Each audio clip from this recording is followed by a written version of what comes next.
I hope you're feeling well today.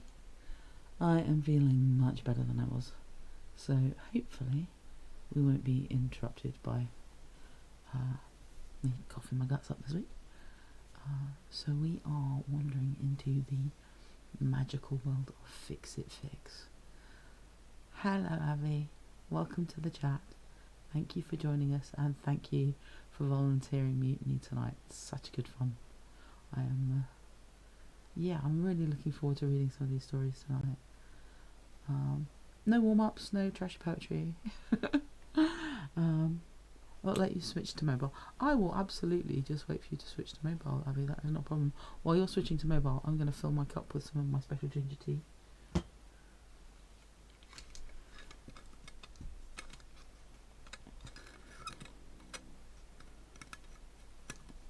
My form has started playing up, so I can only see what's been volunteered. I can continue greeting. My form only works now if I export it, so I might have to make a new one.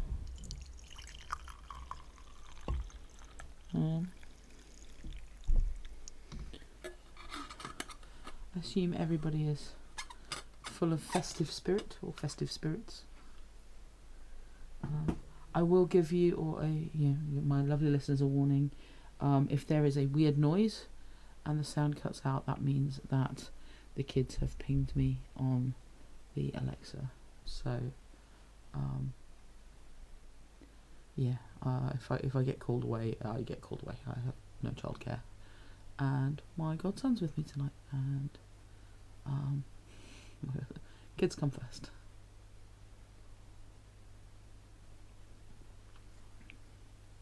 But currently, touch wood, they're all fast asleep after a lovely busy day of decorating and Christmas shopping and all those lovely things.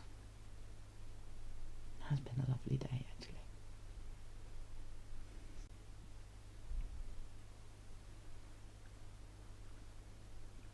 So we have so many incredible stories tonight. We have Avianda's Mutiny. We also have Carl D. Larson. This is a new author to me. Really enjoyed this story. Really, it's not complete, so we're gonna have chapter 1. It's a really interesting story. So we're gonna open with that one. We also have Body Double by Expo. Really looking forward to this too. I quite enjoy stuff that. It is raining quite badly. Is it really disturbing? Let me see if I can bring the ambient noise down a bit. Is that better? Yeah, so you might lose a bit of the round edges of my speech. A bit of the nuance, but it is absolutely piddling it down. Sorry.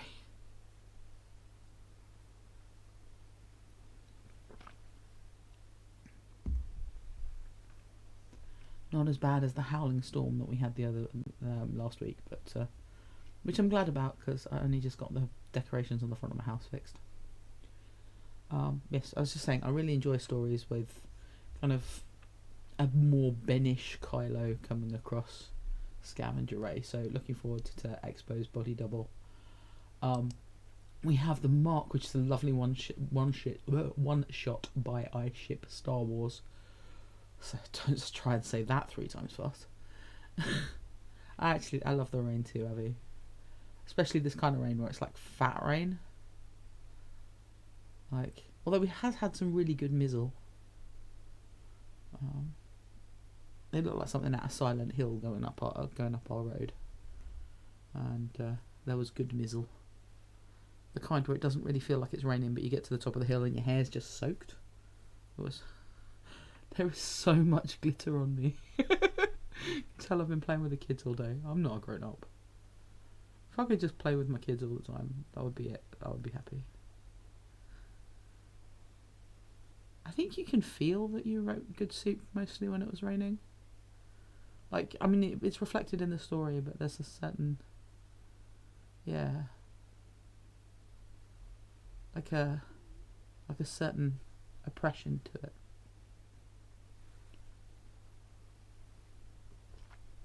Yes, the Mark is a fab little. Yeah, there's definitely a sadness to Good Soup. Oh, that haunted me this week as well.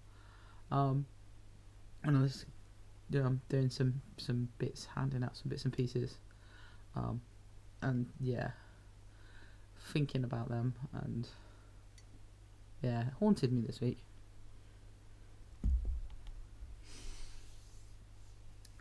You also, I had a fanfic story in that universe pop into my head. So, like one of the first times I've had the urge to write anything in ages, and it's fanfic of your story. How recursive is that? I thought I might just tell you the concept instead and see if you want to write it. Like, what's the point of knowing incredible authors if I can't be like, can I prompt you to write me some more of your story, please? Oh. And yeah, anyway, so yes, the Mark and we have offered up Titanium, which is a Chibi Raylo story, which is, it's fantastic. It's about 22 chapters of it, so I'm not sure quite where where we're going. We're not reading all 22 chapters of it. But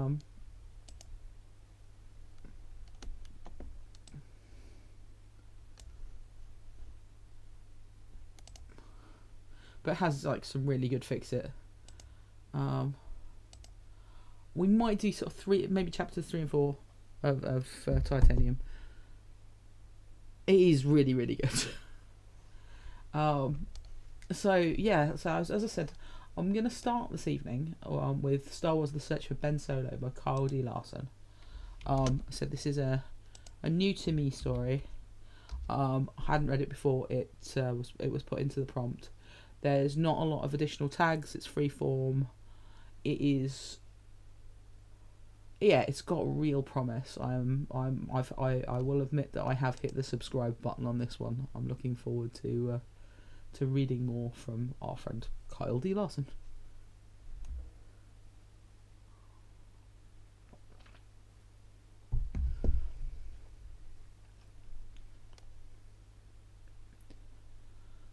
The summary. Hello, the world is burning down around me, so I'm going to write the Star Wars story I hope we get someday. This is the story I want for Rey, I want for Ben, I want for Finn, Rose and Poe, and some other characters you might recognise. Inspiration for this story comes from The Last Jedi, Star Wars Ronin by Emma Mako Candon, many What the Force podcast discussions between Mary Claire Gould and her many wonderful guests, Star Trek 3 The Search for Spock, Star Wars A Crash of Fate by Zadora Cordova, the Acolyte series and the Ahsoka series. This story is ongoing and new chapters will be added as quickly as I can write them. This is my first Star Wars story, open to critique and feedback, but please be kind. I just need to write at the moment. I can't dig anything out of myself for my own whip. Once I start writing this, the keys just kept clicking and I felt some joy for a few hours, so I just kept going. Decided to share it with the world and hope it brings some other folks joy. This begins moments after the end of Rise of Skywalker.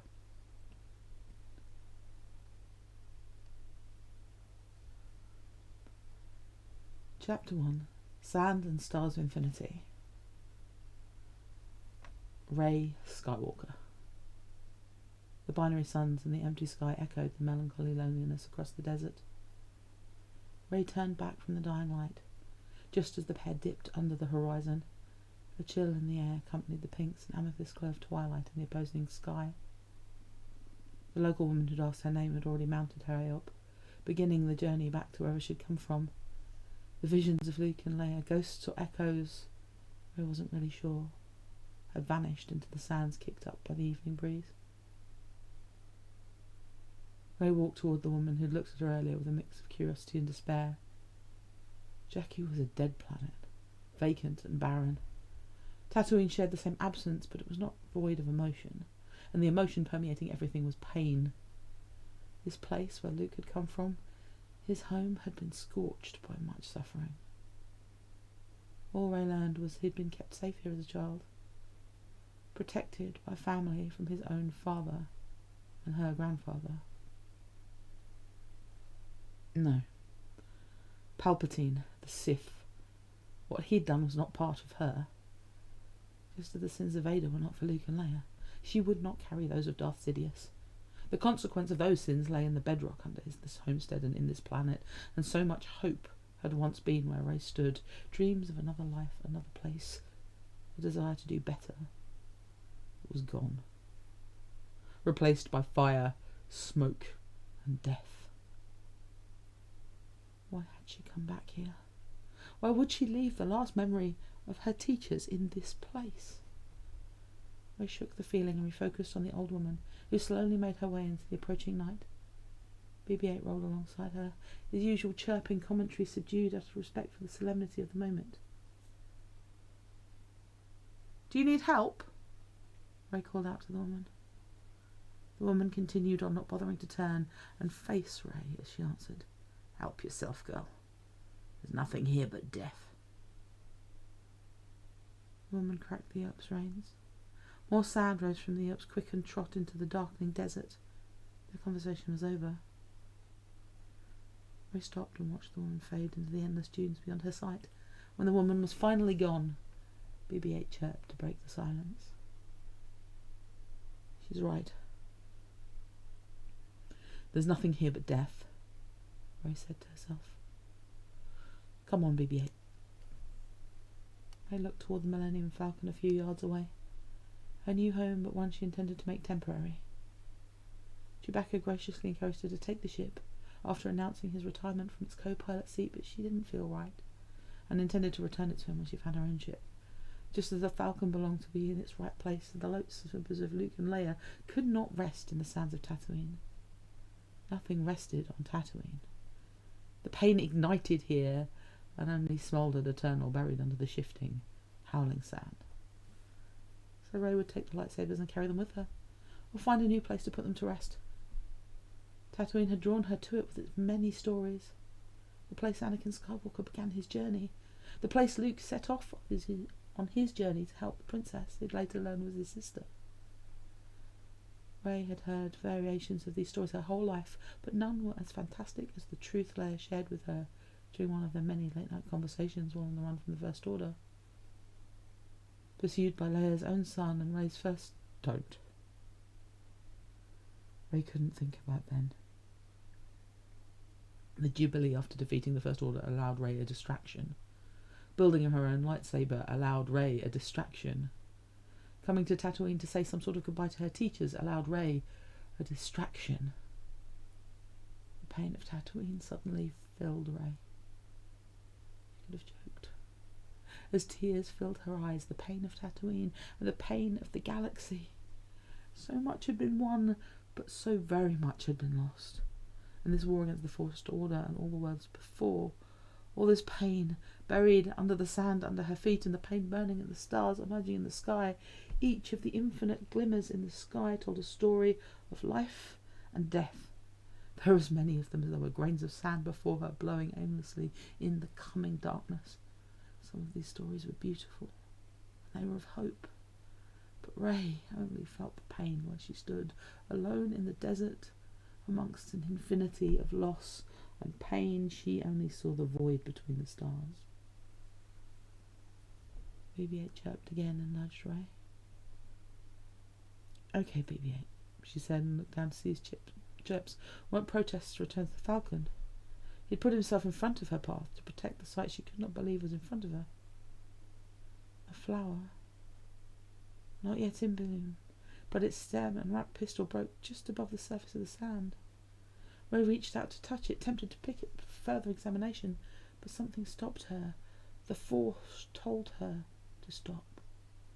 Do not touch. Do not interfere. The Force was at work in this place, and all it needed was time. Time and a little hope. The flower grew in the same place Rey had buried the lightsabers of Leia and Luke. She didn't understand how she could have missed this flower when she placed them there. She couldn't retrieve the lightsabers without harming the flower. She'd already probably come close to killing it during the burial. Breathe. breathe. The memory of Luke's first lesson echoed in her mind like the wind cut through the waves of Acto. It swirled in the sands of Tatooine. A wind pushed by the Force. Its rush of power drove the waves and sands too chaotic and vast for anyone to control. Rey reached out underneath the sands to the two lightsabers, and the Force pushed her away again. She remembered its expanse, all it had grown from. The beginning of the Force. The moment so long ago when it realised itself. A moment just like this one. A flower sprouting in the desert, which one day might bloom, and from it give life to other flowers. The Force was born from a speck of light, even smaller than the grains of sand surrounding Rey, but it had grown to cover all. This flower could be something similar. The Force compelled her not to disturb it. The lightsabers could act as stewards of this new life. She had found some accounts of the scorched Jedi texts of the Force creating life, examples of direct intervention. This flower felt like one of those. Rey understood it enough to try not to understand it, to simply take one last look at the tiny, precious piece of life and walk away. Rey could think of no better place to leave her, Luke and Leia's protection. That Force does not belong to the Jedi. The Jedi. Rey took few lessons from Luke and many from Leia, but they'd only been suggestions. All the histories Rey found of the ancient order spanning millennia until its collapse under the monastic rigid form it had taken taught her to step as far away from its minutiae and tenets as possible. The Jedi's history zigged and zagged, but when it corrected, and their missions were one of service and stewardship, those were the centuries where the galaxy found its own peace. There were even periods where the Jedi didn't ignite a lightsaber for hundreds of years. Those were the times when the Jedi got out of the way. If Rey was to foster peace the galaxy called for in the aftermath of its last stand against the Sith and their mechanisms of destruction, her first lesson was on this barren planet. Rey needed to get out of the way. She took one last look at the flower and started back to the Falcon. Rey stopped at the top of the Falcon's ramp. She looked back at the shadows overtaking the homestead Luke once called home, wondering why this place had called to her. Rey Skywalker. Rey asked herself why she said this. Rey Palpatine? These names were part of a story the galaxy wanted to forget. The story would be remembered in its own way. Did these names need to be carried on? Both names carried too much for too many. The terror the Emperor used to bring the galaxy to heel, while those who rode his coattails associated the name with order and justice. Some would exalt Rey Palpatine, while many would fear her. The same with Skywalker. Those who remembered Luke Skywalker, the rebel pilot who brought down the Death Star and defeated Darth Vader. But they also knew Anakin Skywalker, the Jedi who betrayed the Republic and transformed himself into a spectre of the Sith whose shadow still invoked terror with countless unspeakable acts he carried out for his master. Not everyone knew how the story ended. And if she was to get out of the way of the Force, serve as its steward for the galaxy, and most importantly find a life for herself, why carry this story on? Its resolution was not her task. If the galaxy was ever to know how love had conquered both Vader and Palpatine, they must learn that story and tell it themselves. She had played her part in it now, and Rey knew she needed to step out of the way. It was time to get on with her life, whatever that could be. The first thing would be to find a home for herself, so that when the time came she could help others like her find their home.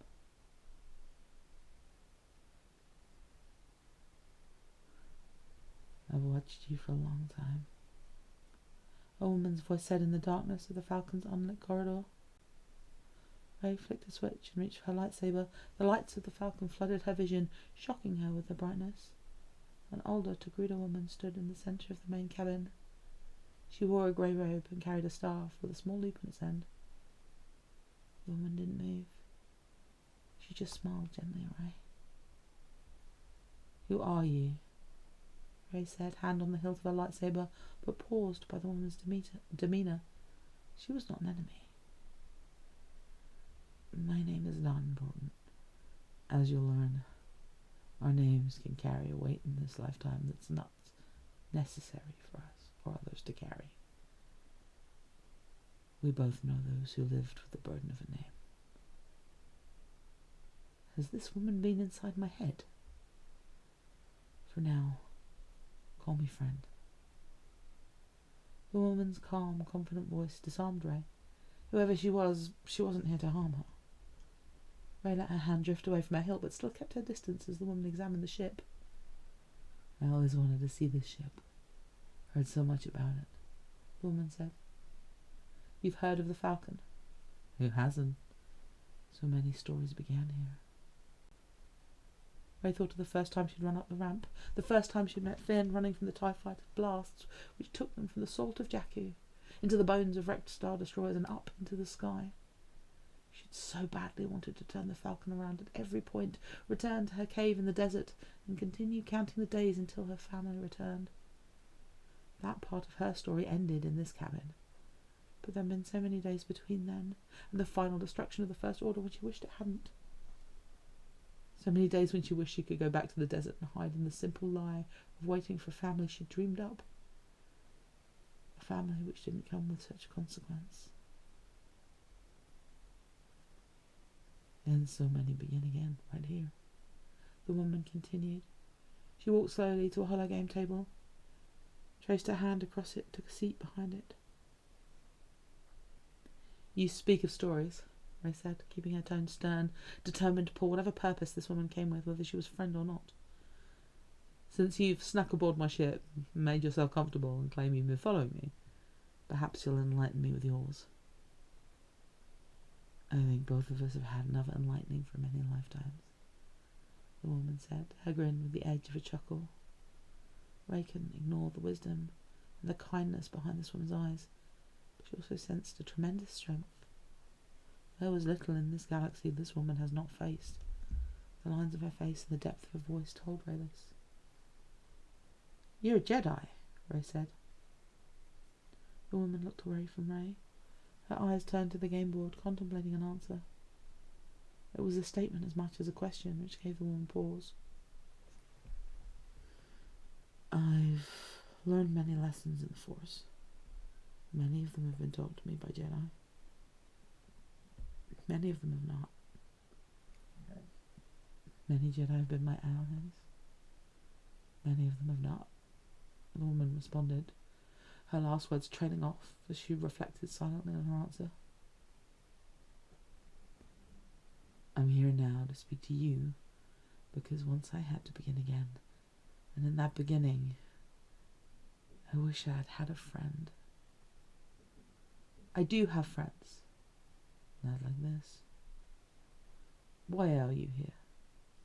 Ray said. The time for cryptic words had come to an end. BB-8 chirped his demands for a better explanation as well. The woman smiled at the droid to soothe his concerns. For a long time I searched for answers. Spent most of my life searching for answers. Looked for them alongside the Jedi, or fighting the Sith, or fighting the Empire. It wasn't until after a very long time I realized I'd never even tried to understand the question.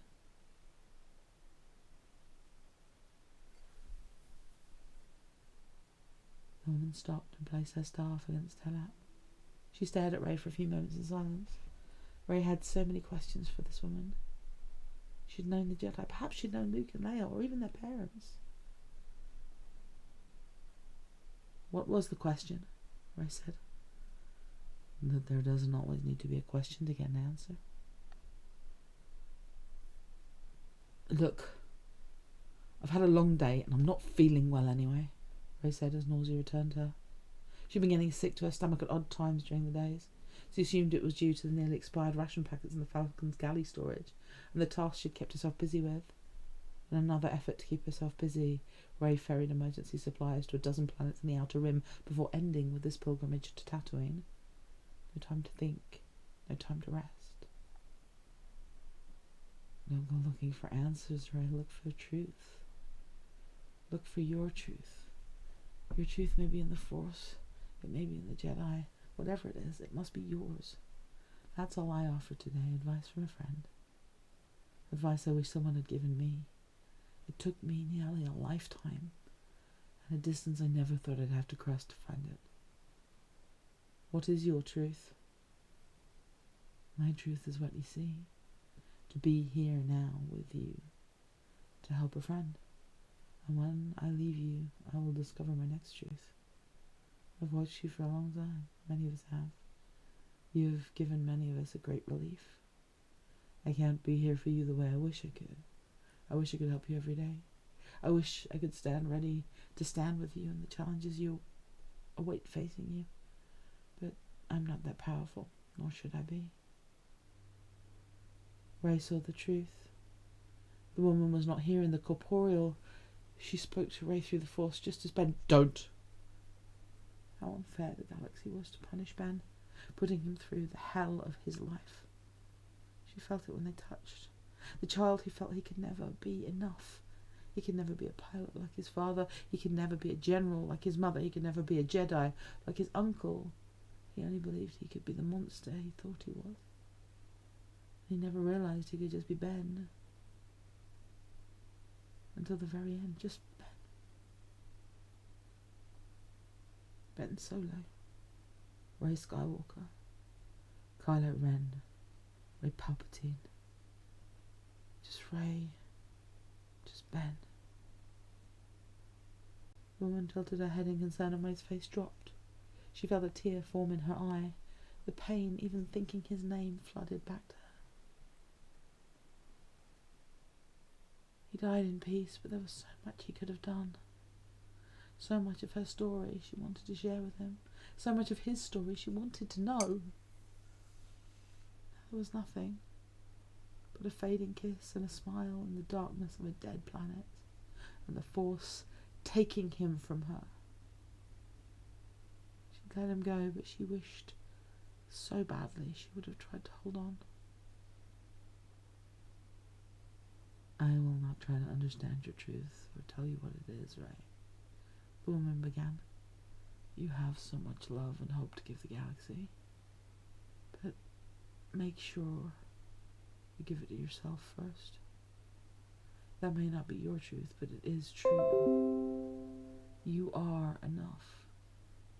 And the person you grieve, you carry what's left of him, and that will grow beyond both of you. Ray sucked her emotions back in, wiping the tear from her face. She still had so many questions for the woman. You're far away, I can sense that. How do you... Like you, I'm exactly where I need to be. The Force is vast enough that even the furthest it can be is just as near as you and I are now.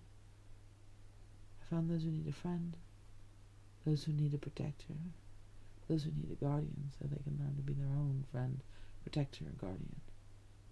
When you learn what you carry within you, be a friend, protector, and guardian. The Jedi, the Force, wherever you go from here. Ray, take care of yourself and the story you carry first. And whatever truth remain from the Jedi and the Force will only become yours if you choose it. The woman stood slowly from the hologram booth and walked toward Ray. She put a hand on her shoulder and hugged her warmly. Ray could feel the warmth through the Force, the strength this woman carried. Just remember, you always have a friend whenever you need.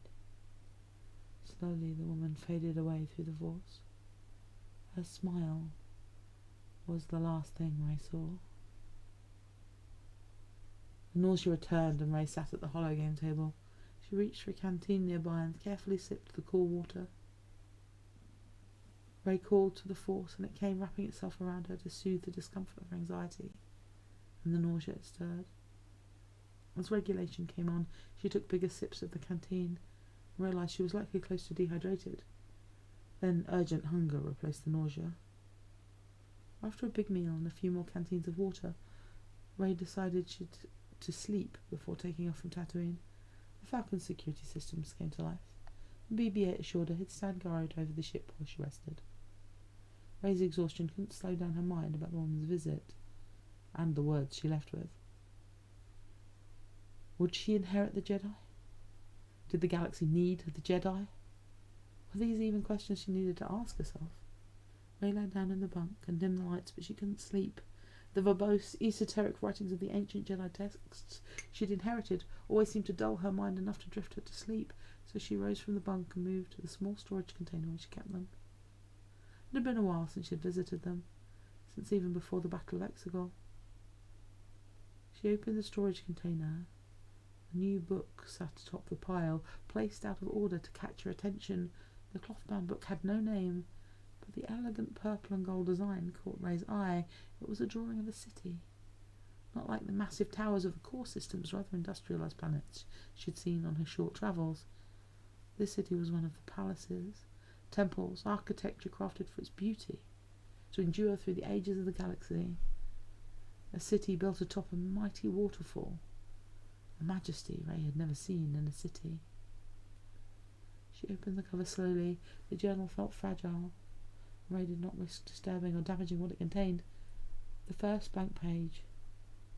Ray saw her name at the top, and a note signed by Leia. Ray, this is the journal of mine and Luke's mother, Padme Amidala. This is all we have left. I am at the end of my time in this place, and I don't know what lessons I have left other than the ones she taught me through these words. Please, take them with you. And if you ever find Ben, please share them with him. I have no words to express my gratitude for the love and friendship you've given me. Please take all that I have to give you back with you in all your days. You have everything you need. Leia. Leia's words brought warmth to Ray. Her friend and teacher wrote this note with hope, love and trust. The story of Luke and Leia's father loomed over everything when their parentage came up. Leia spoke of her parents on Alderaan, the Organas, whose name she took, but it was only once she'd spoken of her birth mother to Ray. I wish I remembered her. I wish I remembered something else besides sadness, because I know there was so much more. Leia said the words with certainty, like a secret only she and a few knew. All the stories told about heroes like Padme only focus on their ends. Leia gave Ray this story so, like all the others, she could know it and learn from it. The words of Padme were given in hope for Ray and hope for Ben. Leia never gave up on her son, even as she wrote this note at her end in the galaxy's darkest hour under his shadow. Ray put her head upon the coarse pillow of the bunk, turned the cabin lights to their dimmest setting, just enough to see the handwritten words of the journal. Ray flipped through them until she landed on a page toward the end of the journal, which caught her eye. As she began to read, her stomach finally settled. She turned to her side, wrapped her arms around her stomach, cradling it to keep it comfortable. The penmanship of Padme's first sentence in the entry conveyed with so much love, so much joy, a celebration of punctuation unnecessary to underscore the impact of its statement. Today, I found out I'm going to be a mother. You can see why I hit subscribe, can't you? There are 5 more chapters of this, and they're all equally awesome.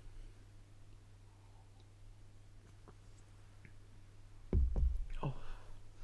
Hello, Ludenberg. What have we got today?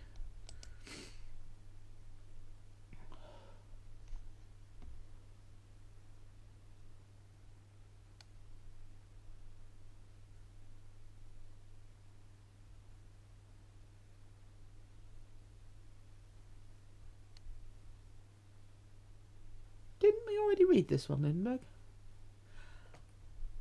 Oh, hello. Thank you, Kyle. Welcome to the stream. Thank you for sharing your story with us. That was absolutely gorgeous, mate. Blown away.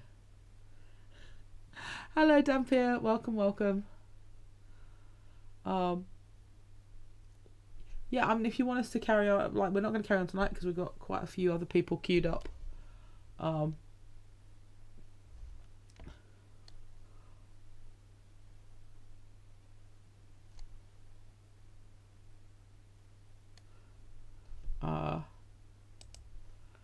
So yeah, we won't. But yeah, if you want to serialize it, if you want to do it going forward, I'm more than happy to continue.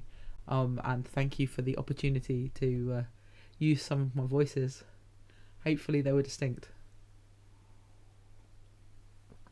Oh, I'm looking forward to it. Like I said, I could not resist hitting subscribe. Your prose, my friend, is stunning. It's really lyrical. It's really, really beautiful. Really great use of a circa. Really fantastic. I could, like, you can, as you read through it, you can hear Ray's journey. You can hear the voices. You can hear Leia's voice. Absolutely, and that moment of Padme at the end. I love Padme anyway. It was just, yeah. For those of you who haven't read this story yet, go and read it. I've got the link is further up in the chat. And I will be putting it up when I post the stream. So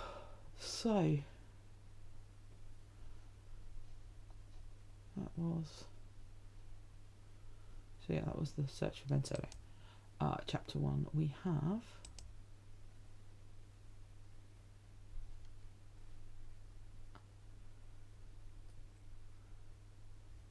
I hope you enjoy it, Carl. Do chat with people and comment on people's stories. It's the chat is genuinely half the fun.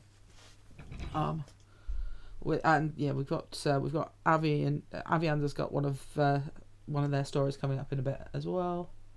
But we're gonna read some Body Double by Exposition Emporium next. This is a one shot. It is additional tags. Fluffy, what if Star Wars? What if JJ hadn't forced Ben to kill Han? Han Solo lives. Ben Solo lives. Han does what Leia tells him. No beta or errors on my own. References Han's death in TFA. Sassy Ben Solo. Somehow, Ray frees Ben from Snoke during the interrogation scene. Hello, Expo. Welcome to the chat. I'm looking forward to this. I hope everybody likes this story as much as I do. New and improved with more Raylo for your enjoyment. Ben flies the Falcon. I will calm down. Honestly, because if I don't calm down, I'm going to mess with my voice.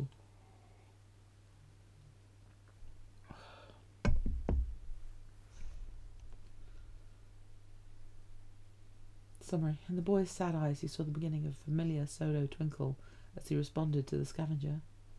She stood behind him, scowl on her face with a blaster trained at his back as he ignored her commands. Oh, Ray stuttered. I'd stun you, but then I'd have to drag your huge carcass out of here. He entered the cockpit, turned his back to Han and faced the girl. Is that so, scavenger? Do you think you're capable of that? Ray halved, looking him up and down. You're not that big.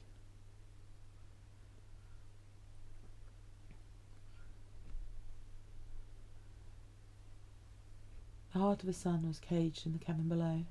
The battery that powered Starkiller. The base that had wiped out Hosnian Prime and all its inhabitants. A younger Han Solo would not have believed that old man Solo would lead a mission on the side of the Resistance.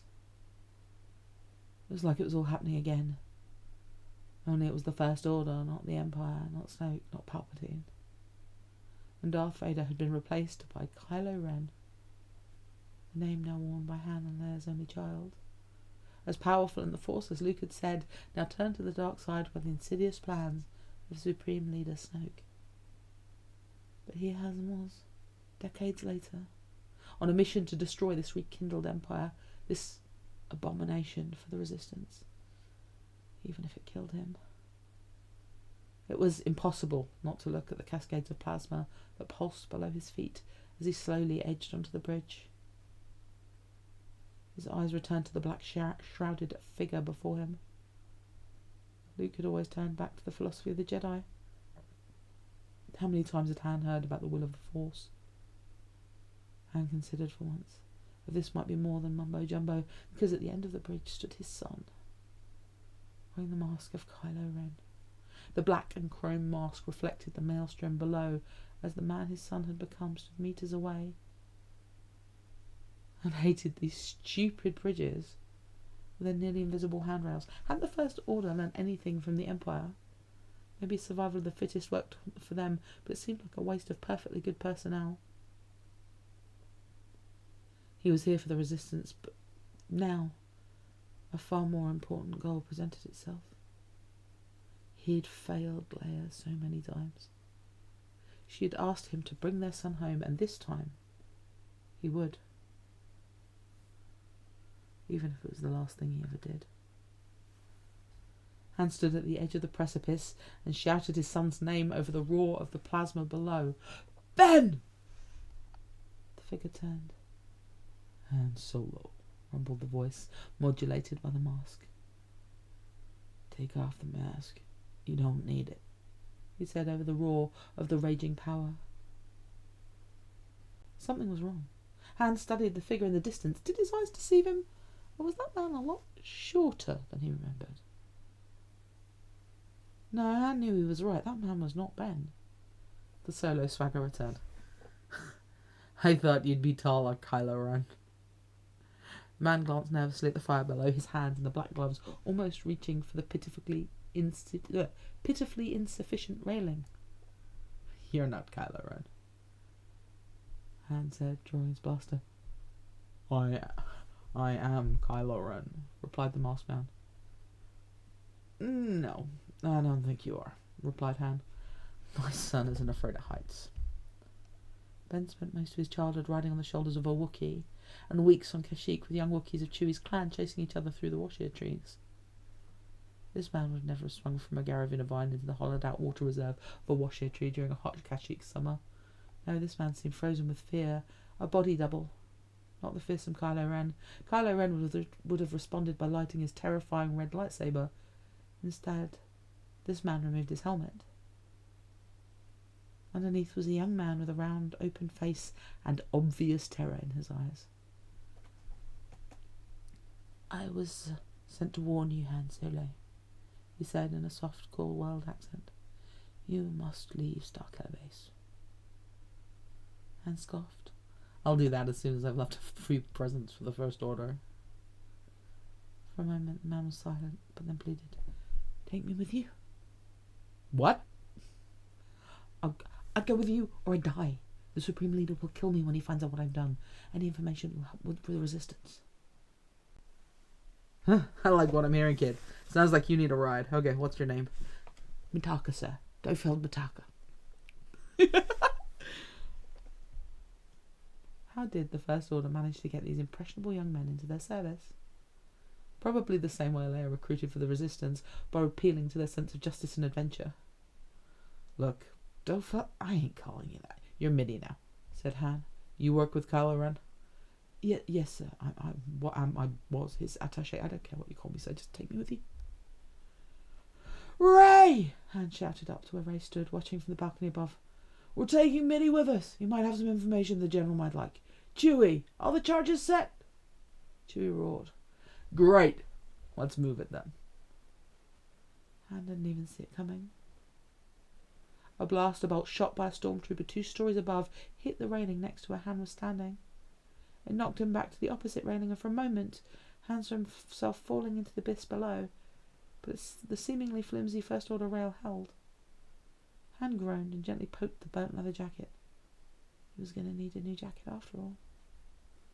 Once he would have shrugged this off. His hip hurt like hell, his arm would be mostly useless until they got back to base, but he'd live to see another day. Finn, the former stormtrooper, proved to be a better shot than his prior companions. The white-armoured trooper fell into the pit below. Han! Cried Ray. It's okay, kid. I'm all right. Just a scratch. Come on, Chewie. Give me a hand. You keep a beat on him. Big deal. You got it, Solo. Han looked up at Chewie as his co-pilot grasped Han's good arm to haul him up. These kids nowadays. Chewie looked down and chittered at Han. No, I'm fine. We'll move faster if I can lean on you. The Wookiee grabbed Han and flung him over his shoulder. Yeah, I didn't mean... Let's get out of here. Chewie broke into a run, followed by the imposter Kylo Ren.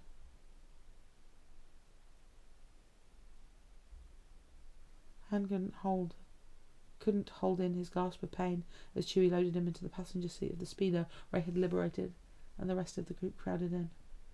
Chewie handed the primary detonator to Ray, and they took the yoke of the speeder.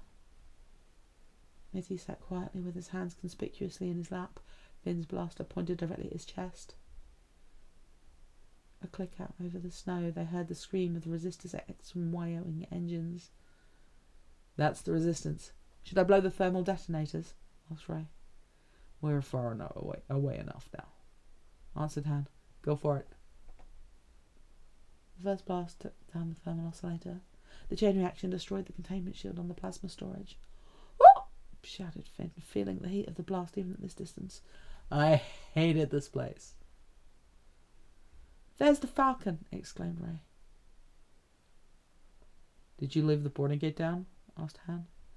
Chewie roared a negative reply. "You big deal?" "I was out before you, Silla." "Fine. No time to check for stowaways. At least there's nothing aboard important enough to get stolen." As the rest of the crew ran up the ramp, Han fell behind. Chewie ran for the cockpit to do pre-flight checks. Winded, Han said to Finn, "Lock Benny in the cargo hold. Chewie and I need to get the Falcon in the air right now." "Something's off, Han. I have a feeling there's someone else here," said Ray. "No time for your feelings now, Ray. Wouldn't be surprised if we picked up a stormtrooper looking for a way off this rock. No offense, big deal." "None taken," answered Finn as he prodded Kylo Ren in the back with his blaster. "Down the hall, Minnie." Han pointed with his good arm. "When you get back to get the lower cannon, right? Take topside. Go. We're about to get company." Han joined Chewie in the cockpit, moving a bit slower than he liked. Chewie roared as he pressed the button to close the cockpit door behind Han. "I'm fine. We'll be fine. I've flown in worse shape. Remember that time in Piranha?" asked Han, fitting the comms headset over his head. The Wookiee took his traditional seat as Han gingerly lowered himself into the pilot seat. As the Falcon lifted, the shield alarm blared. In a moment, TIE fighters swarmed the ship. "I see him. There's just too many TIEs for us without full shields," Han commented. "If only our hands weren't full, we'd be able to fix it." Bolts of energy from top and bottom cannons chased the TIEs that harassed the Falcon. Chewie chittered and groaned. "You keep going. I'll go see what I can do about the shields." Pulling himself up with his good hand, Han hauled himself out of the seat and down the aisle toward the door. Suddenly, the red lights flickered to green, and the alarms silenced. "Full shields? I'll take it," he said, and turned back around. Chewie's roar of disapproval rang through the cabin. "What? The Falcon's surprised us before." The comm crackled, and Ray's voice said, "That wasn't luck. I'm going to check it out." "Maybe Mitty got free and decided to help save his own skin?" asked Han. "No, it's someone else, someone dangerous. I feel it."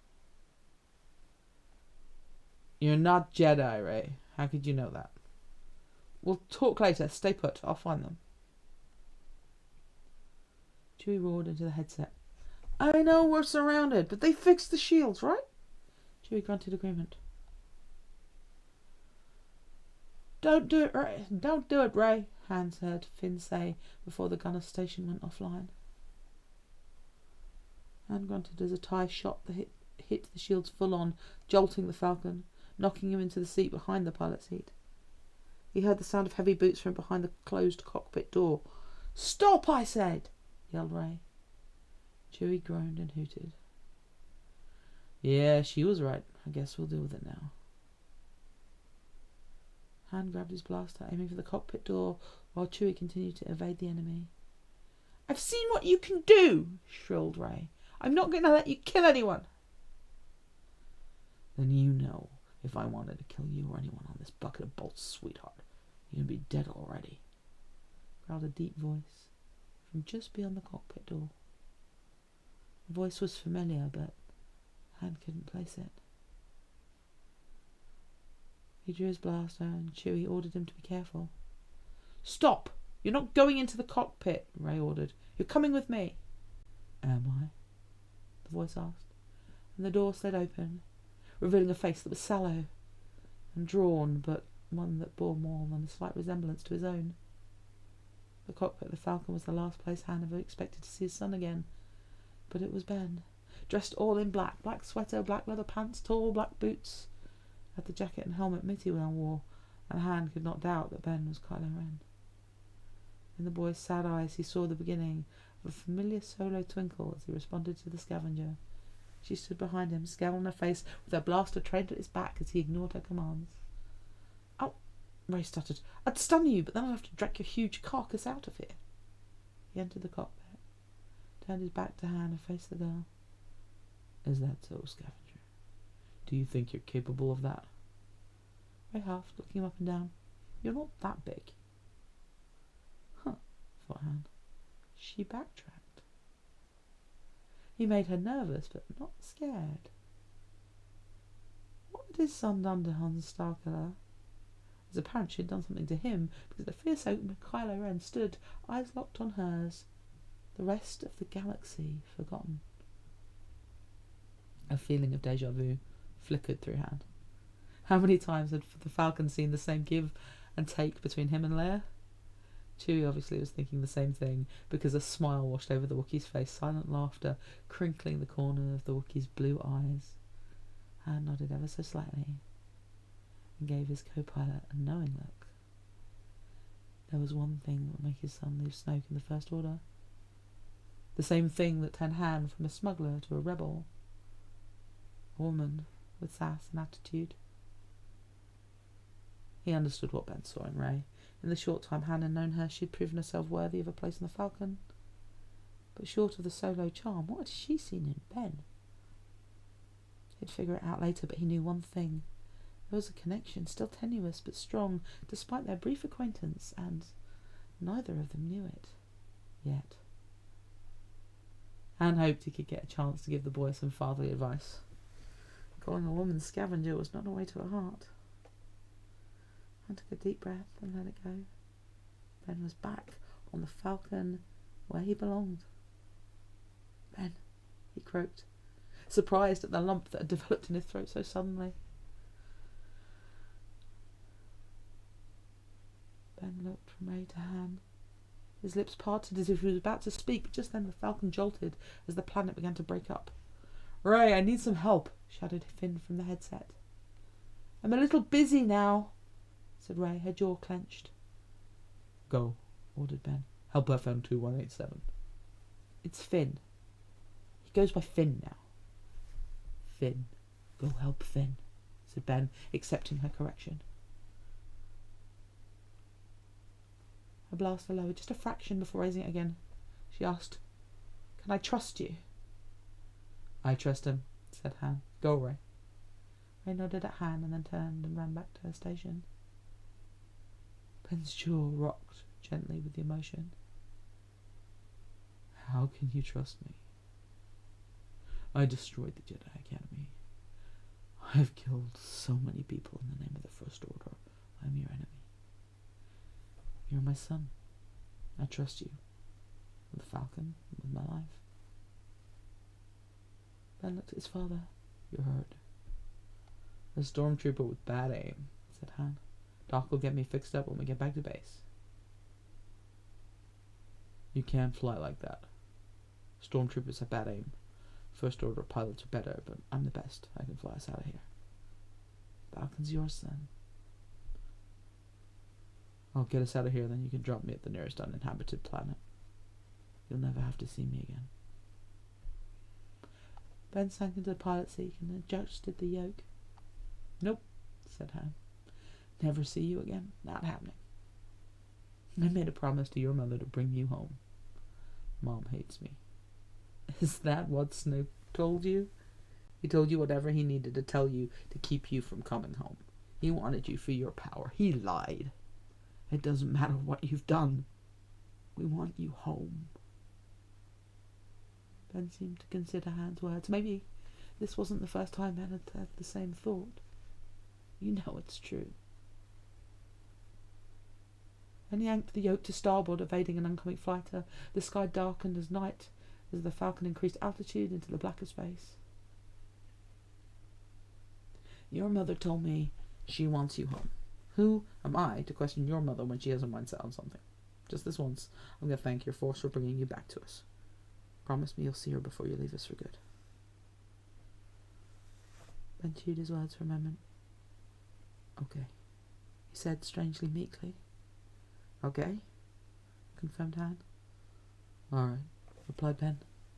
Chewie roared his approval. Ben adjusted some switches and turned his head to look at Han. You'd better strap in, old man. I'll be fine.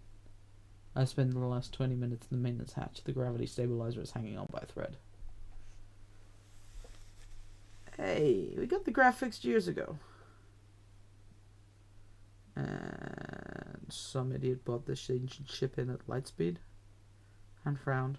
He was right. Han was about to protest until Ben said, Please, Dad. Dad. Han missed that so much. Okay, but watch out for the loose ignition line, cautioned Han. Youngo Solo looked at his Wookiee first mate. You ready? He asked as his reflection in the cockpit window grinned. An ear-splitting roar rolled through the cabin. Okay. Punch it, Chewie.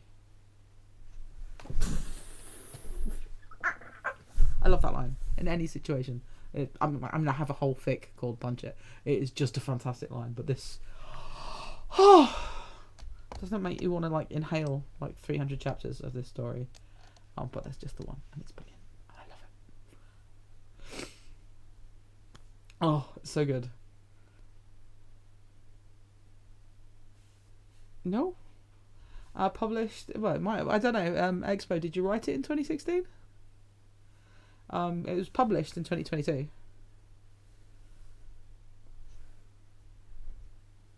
Nobody here is kind, Expo. We're all mean and bitter and old. That's just me.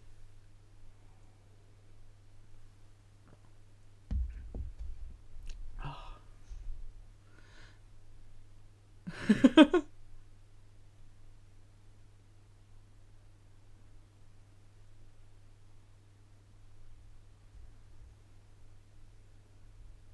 Right, I am going to take a couple of minutes. Because I don't know if you heard the beep, but feel free to like go to the bathroom or whatever. But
sorry about that. Sorry I missed you there, Carl. Thank you very much for coming. Thank you for volunteering your story for us. You plan your meals around my tip. Thank you, sweetheart. Well, this isn't a reward, but it is that smack bang in the middle of the stories. So we have chapter 1 of Mutiny by Aviander.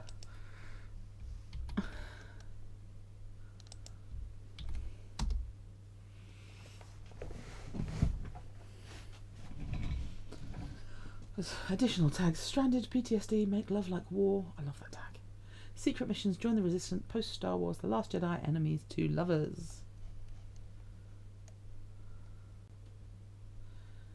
How do you get rid of a troublesome but powerful Force user? You strand him on an inhospitable planet, of course.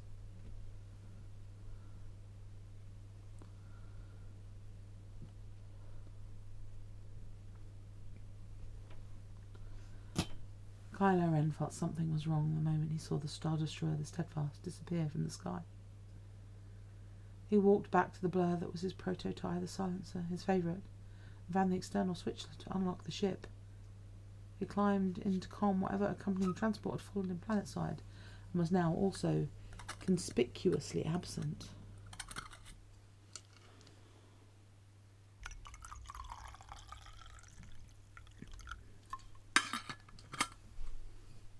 No response. He suddenly understood the Supreme Council's energy that had felt over the last 2 days. He understood why Hux and Pride had insisted on him visiting the ruins of the Jedi Temple on this near-abandoned planet. And now, after the TIE fighter failed to start, he saw the near-empty fuel gauge and realised he'd been stranded here on purpose. Mutiny. He wasn't surprised, not really. He did wonder if his Knights of Ren were in on it. They had finally turned on him. The Dark Warriors had been dispatched somewhere to the other side of the galaxy, investigating some sighting of the Resistance. He ran the radio to scan for open transitions from the nearest mining town, knowing it was 100 kilometres away. After a moment, it picked up a faint signal that sounded like it came from a weather station. He barely made out the day's predictions, sweltering heat, until a storm would blow in from the southwest. It delivered its message over and over. He inspected the cockpit more thoroughly. Had they left him a bomb as well? No. But they had taken the hyperdrive motivator instead. Fuck, was all he said. He looked around. Save from the temple landing he was on, there was nothing but desolate bog for kilometres. Sparse stumps of trees, vestige of a once great forest, stood dead from poisoned water shallowly covering the muddy grounds in all directions. Perched atop stony ridges were corpses of surviving trees, few and far between. To the north appeared a line of brilliant white cliffs. He wasn't sure. That far out it could be the heavy haze of rising humidity that tricked his vision. He'd been in the temple's last standing tower barely 5 minutes before hearing his accompanying escort transport off. He thought maybe something was moving into their position and the troopers had left to investigate. But when he came out and saw his flagship jump, he looked again at the quagmire he was in. It obviously hadn't always been a swamp. He listened to the weather forecast repeat over and over. Looking at the high water mark on the Jedi Temple, it traced a dirty line around it 12 feet up from the steps of the mud. The gauge was at least 1 metre deep. One tower still stood, rising 5 stories from its base, but he knew the temple also extended several levels underground. The transmission announced a storm surge within the next 24 hours. He would have to weather the storm from within the tower. Did the lower levels flood with seawater? He could investigate that, come look up if they did. Maybe some communications equipment still functioned. With Luke and then with his knights, they'd found treasure troves of artifacts in temples like this one. He couldn't tell how old it was. Pre-Empire surely, but how far back? Had some cataclysm, the same one that had drowned the forest, caused it to be abandoned? He picked up his day pack, activated the stealth shield and closed the ship's top hatch. Climbed down, this time locking securely. He walked back, looked at the starfighter, light bent around it, camouflaging it from view. He had food and water for maybe a day. If the area didn't flood for days, he could walk to. He didn't know.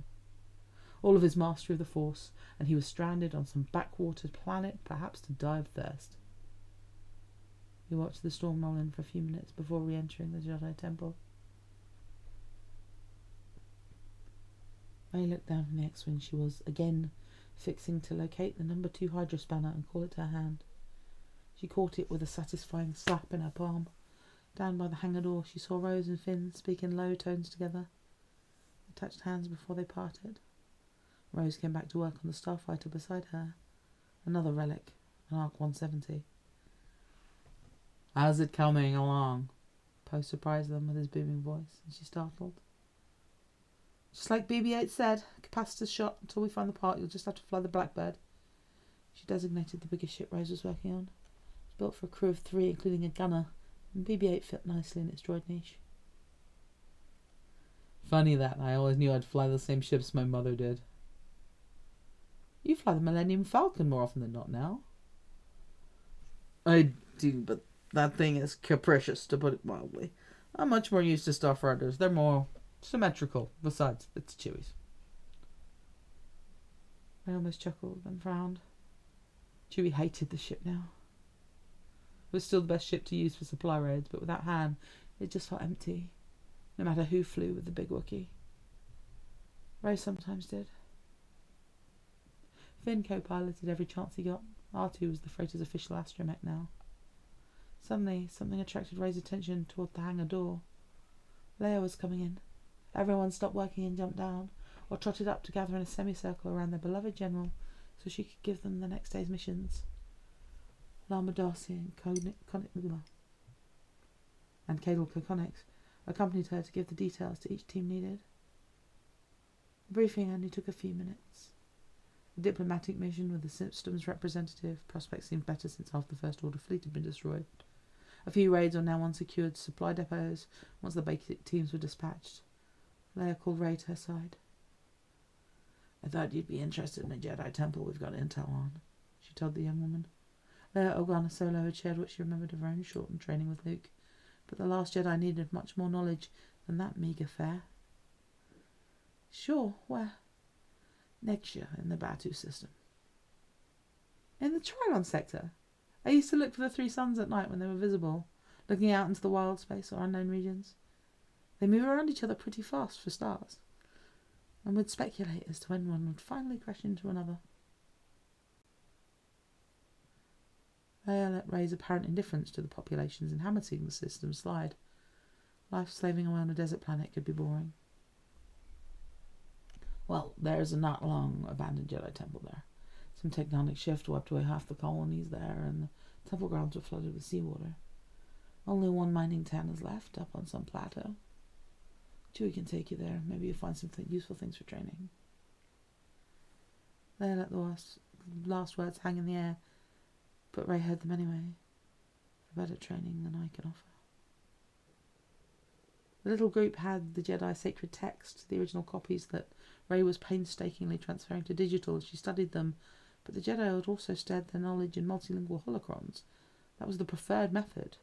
Each temple had a library of these data cubes. Many of the artifacts had been destroyed with Luke Skywalker's Academy. Many had been destroyed or collected by Snoke's order of darkside thugs called the Knights of Ren. With Sith holocrons and artifacts, the immense knowledge they contained went back millennia. Some of those artifacts were still stored aboard the Supremacy in special vaults that could have survived the sunder of the Mega Dreadnought. One day Ray and a small crew would be able to bypass the security perimeter around the giant wreck and scavenge the trove. Within the year, she hoped, before the giant wreck fell into the planet it orbited. All right, when do I go? As soon as you can. Chewie's also taking Rose to get some bronzium from the local mining outlet. Oh, good, lots of uses for that material. Ray thought of all the work that needed to be done. She and Rose and the other techs had been at it for weeks since the Battle of Great. Donations of obsolete or broken ships or equipment that had been extensive, more than doubling their fleet in a short time. The repairs most needed almost outweighed the good intentions of their donors. I'll be ready by noon. You can have lunch first. I know rations aren't great. You'll be gone at least a couple of days.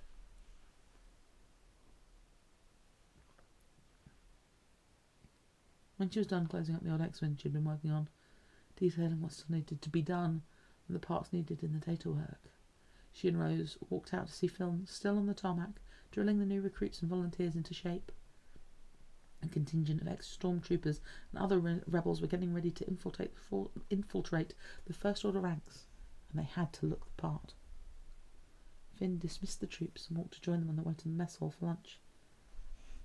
"Fish soup!" Ray exclaimed, happy to find her favourite dish offered. Spicy, simmered in a thick nut milk, the tuber and fish stew was served topped with fragrant herbs and was everything Rev Jakku could want in a bowl. She suspected Leia had asked for the dish to be made especially for her. Iced tea accompanied her meal, another favourite. Finn enjoyed his own meal of vegetable-rich stir-fry with real meat. I never thought I'd enjoy broccolum so much. I remember hating them as a little kid. We almost never had fresh veggies on the ships. Mostly grains and some kind of protein-rich patties.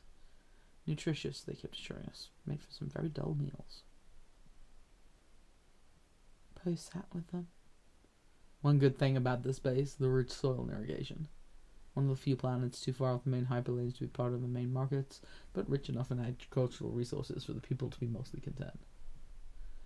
Rose piped up. I'm so glad to have my own little plot of garden. I hope we stay here long enough to see the ice peppers bear fruit. Which reminds me, Finn, would you water my garden while I'm away? Finn smiled and nodded. Then he looked at Chewbacca sitting at the end of the table, quiet. He's still sad. The ex-stormtrooper whispered, thinking of the Wookiee piloting the famous freighter over the next few days. He's still grieving, he whispered back.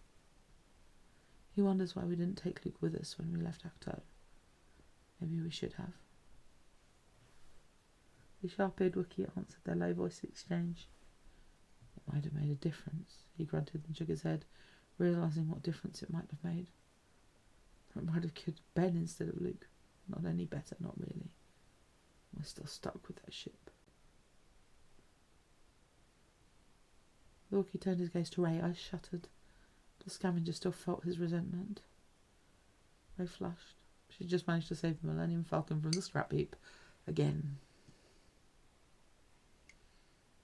All right, Chewie. This was the last time, I promise. She almost heard Kylo Ren's voice in her head, telling her to let old things die. But it was hard to let go. They made the trip in barely a day and a half, flying over the continent where the Jedi Temple was located. They saw how the tectonic plate had sunk under the waters, creating the cataclysm that rendered the area uninhabitable after killing most of its population. They found the temple, what was left of it, and made their approach. 3 of the 4 towers had fallen to piles of rubble. Chewie whined something about the ship not being airtight enough to go into water, which of course was not true. So Rey convinced him to just let her drop off directly into the remaining tower to explore while he and Rose went to the mining town. The Jedi Temple on Nexia was not underwater. The little plaza it stood on was all that kept it afloat. The plain around it was indeed flooded. Here and there, other hillocks dotted the landscape. The door at the minaret was sealed shut, and the space packed with various winged lizards who screeched loudly but luckily did not attack her with their razor-sharp teeth. The smell of their droppings was overpowering the stifling heat, and after the second time Rey slipped and nearly fell in the dung, she took out her grappling hook, rappelled off the side of the tower instead to look for a more conventional entrance. She found one at the side of the tower facing inward. Easily opened it and stepped into the cooler darkness. She lit her way with a mote of light she'd recently learnt how to form. There was a thrill to make the little wisp, pale gold, barely more than candlelight, but enough to let her way. She held it in the palm of her hand before she walked to the main floor, looking for the temple library. It wasn't on this floor, but the floor plan revealed it was a few levels down, and she took the stairwell to the one that had a sign that identified it being the documentation floor. Here the wooden parquetry was uneven, bulging here or there, or covered in places with puddles of brackish water. The stone temple's foundations were buckled from water damage. Seeing how water trickled down the stairwell, Rey decided against going further down. This floor was flooding. She should hurry. She peered into a few doorways before she felt a presence. Turning back around, she saw a shadow in the back of one room, and cautiously advanced toward it. She knew this shadow. She finally saw its source, and the way he straightened, stiffened, and knew he had become aware of her at the same moment. She ignited the now fixed Skywalker lightsaber. The cyan glow illuminated the whole room, reflecting on the watery floor. Rey shook with fright, but also with anger. He had tricked her, yet again. Weeks later, he had tricked her into coming here, and he would try to turn her to his side again, the dark side full of lies and pain and power that burned foe and friend alike. This time she stood her ground, determined to remain calm and not throw the first blow, but use the force for defence and knowledge only, like she'd been taught. She saw him shrug and move toward her.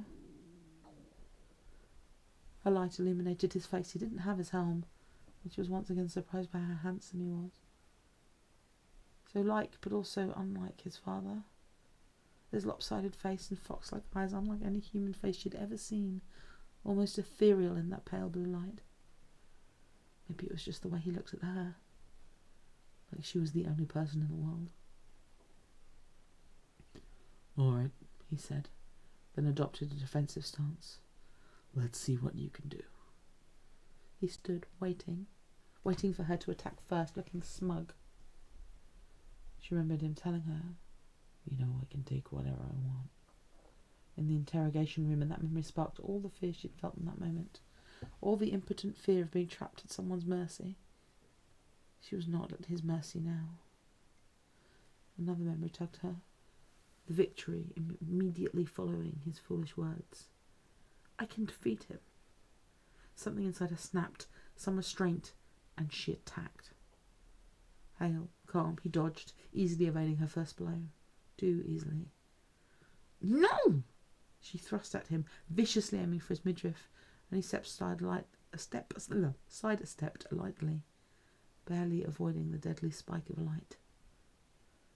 "All right," he groaned. "Maybe it will be a fair fight this time." But he didn't attack. Ray, now feeling like he was toying with her, pressed forward, letting memories of past fights, his memories, guide her through forms she barely practiced over the past few weeks. She knew she was far from mastering them, but her fury carried her through each movement, and while he danced around her, experienced and graceful. Eventually he had to light his own cyber to parry a flurry of blows she rained on him, and he grunted with effort, and that gave her some satisfaction.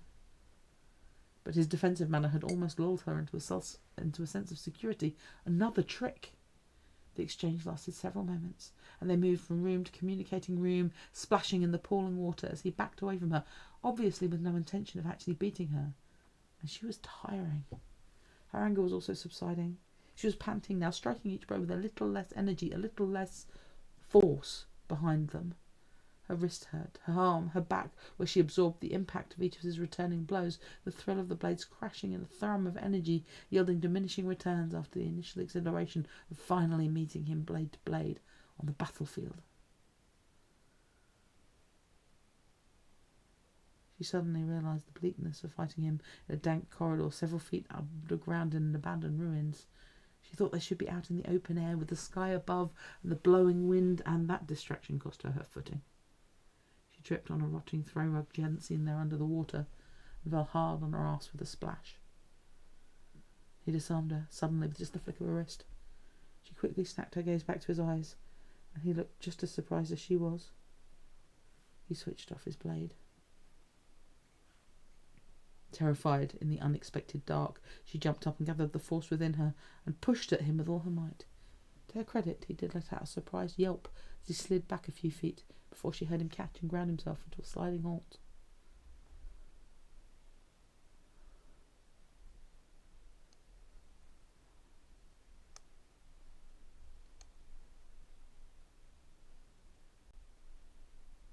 Ray looked to retrieve her own, but had slid away in the darkness. She probed the area until she felt where her lightsaber was and called it back to her palm. It landed with a wet slap, and she ignited it in the same motion, bringing it again before her. But Kylo did not reignite his, instead letting his arm drop to his side in disappointment. Ray tried to restart the fight, but he was done fighting. He simply used the force to keep her at bay, and after a few times, Ray's rage went out like a snuffed-out flame. For a moment they both stared at each other in blue light, exhausted, wet, from dirty water. "Now what?" Ray asked.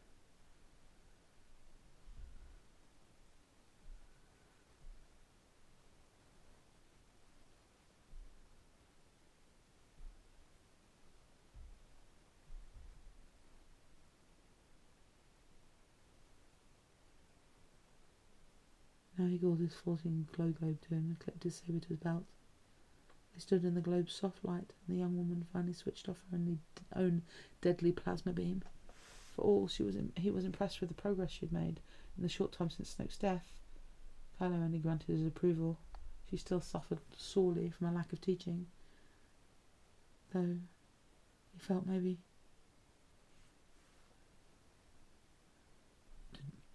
Did Leia show you that light? Surprised, Ray answered. What if she did? I always wondered why she stopped training. She wouldn't tell me. Ray made a funny face, and for a moment she hoped she knew, but then she looked just as mystified as he was. She didn't tell me, Ray attempted to guess, but I think I remember the scandal. The scandal. Yes, that could have something to do with it. Luke himself had hidden his paternal link to Darth Vader until someone else had brought the truth to light, and just like the twins had feared, the bloodline had destroyed Leia's reputation and tainted Luke Skywalker's. They were no longer descendants of the hero of the Clone Wars. They were the ill-begotten whelp of the Emperor's enforcer, Darth Vader.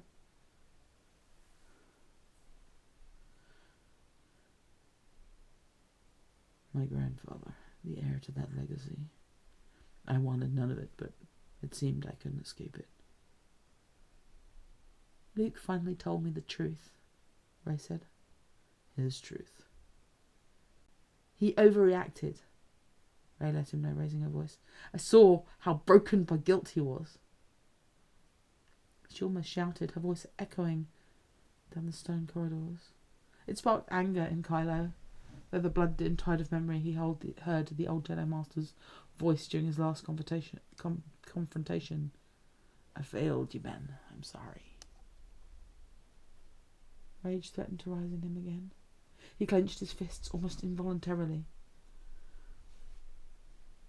Ray backed up a step.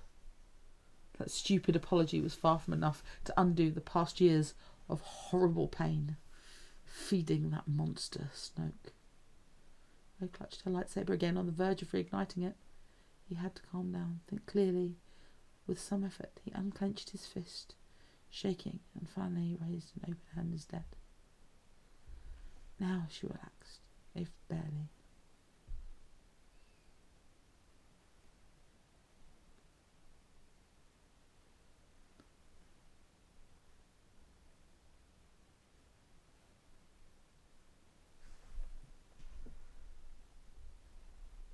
He did apologize. It was too little, too late, too much. In front of all the First Order, my First Order. Did he think I would just surrender to him? Just like that? I don't know. Didn't know he could do that. I felt him die. Well, it was the worst apology anyone could make. He just wanted to distract me while the resistance of my mother escaped. I heard about that. Your mother had almost given up. He gave her back hope to survive and defeat us. Hope that you weren't really gone. Not completely. She still hopes. Whatever retort Kylo prepared, he shut down. She still hopes. What do you think? He blurted. But the enormity of what he asked her embarrassed him. He turned away, walked further down the corridor before she could answer, taking the light with him.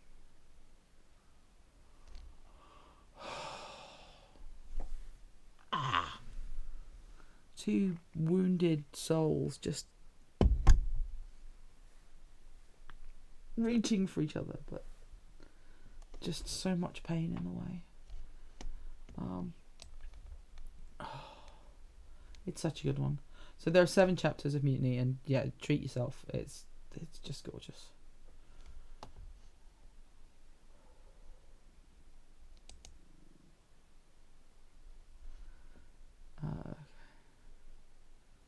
There's something magic about Star Wars that just... I've always had the theory that a lot of the joy of fanfic is if something's perfect, then you're not going to write fan fiction of it, because this, as I said in a lot of the promo stuff, Fix It is kind of the heart of fan fiction. Certainly how it got me there. but yeah, there's something really, there's something really magical about Star Wars and about writing stories in that incredible framework. That, you know, it has its own alternate universe, expanded universe, alternate reality. That it just makes it really natural for us to look at, you know, 100 different ways to write stories in that universe. So, who wants some smut? Hands up if you fancy some kissing, because we have The Mark by I Ship Star Wars, and I'm really excited about reading this. This is some. This is a sexy little one shot. I said smut. I said smut. Raise your hands for smut.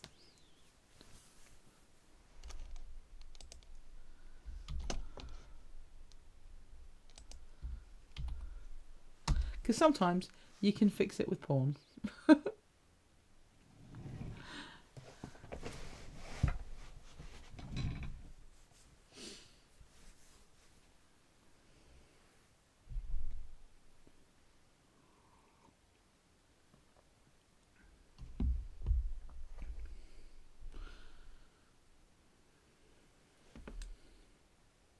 That would be random. I make my living off of my voice. That would be a really bad choice for me. That, and I'm like recovering from a nasty chest infection. I mean, I could do with some brisket.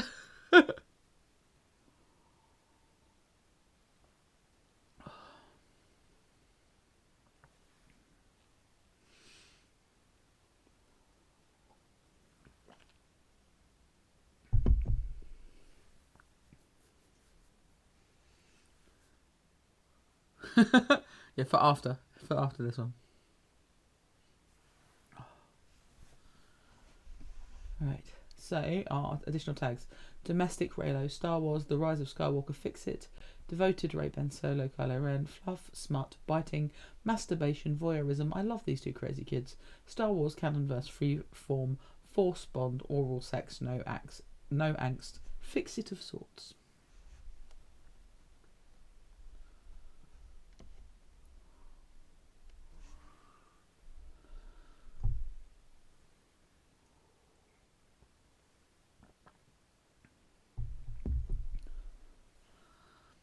That is a thing, Avi, that I do miss. Like, it was very good for pain relief, but very bad for my anxiety.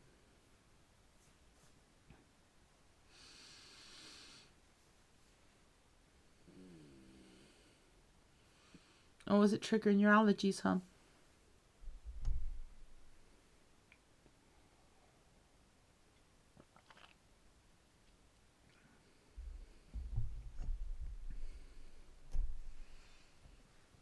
Oh no. Oh, so could you get one of the little like USB powered fans and just like blow it back through the vents?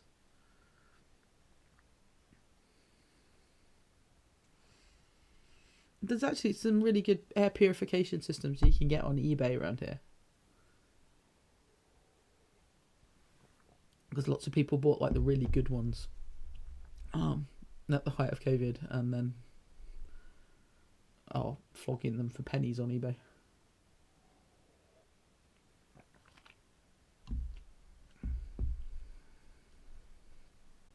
Oh, sweetheart.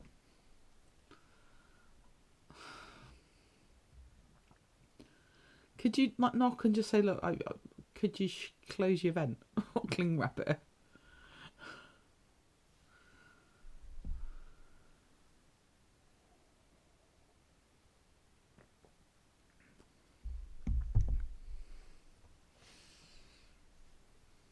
Oh, you've probably thought of all of these things.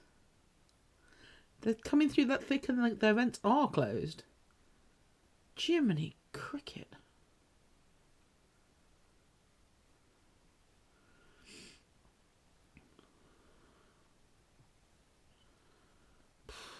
I'll be going around with my squirty Dettol bottle being like, pack it in, go smoke outside somewhere.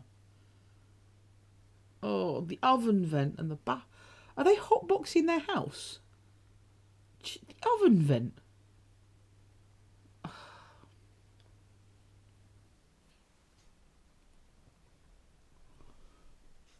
Jiminy cricket, that's awful. I'm so sorry, honey, that just sounds unbearable.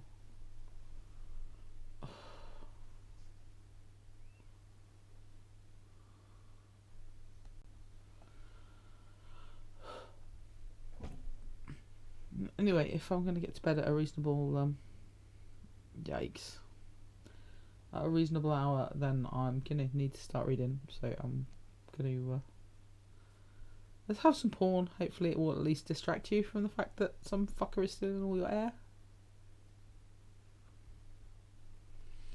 Well, I'm glad it's making your afternoon better with story time. Prawn. I hope they get the sneezels and they can't do any more smoking because they've got the sneezels. Ray feels his presence as soon as his ship enters the planet's atmosphere. She stumbles out of the fresh air, her slim frame wrapped in a towel. She peels back the curtains of her bedroom window just enough to catch a glimpse of the cloudless blue sky. Soon enough, a familiar grey shape appears on the horizon, heading straight for her. Griff. She breathes against the window pane. Hello! Thank you for letting us read your story. My ship Star Wars is in the chat. Welcome to the chat.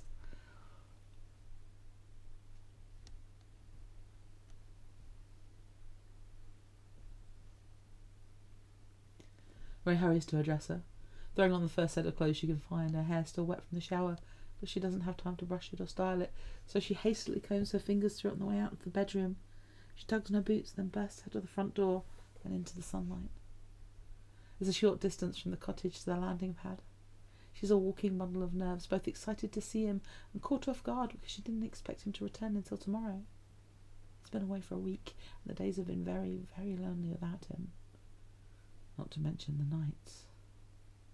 By the time Ray nears the landing pad, his ship has already touched down. A lone figure emerges from the cockpit, and her heart leaps in her chest at the sight of him. Ben's dressed in typical spacer gear, looking every bit his father's son, in black pants, a white shirt and a dark grey vest. It's a very good look on him. He greets her with a warm smile as his boots hit the ground, and she melts a little inside. Even now, 3 months after Exegol, she's still getting used to seeing him smile like that. Ray rushes forward to meet him, and they collide together at the edge of the landing pad. "Welcome back," she greets, nuzzling her face against his chest. "You're early." "I assumed you wouldn't mind." His hands drift through her damp hair before settling on his shoulders.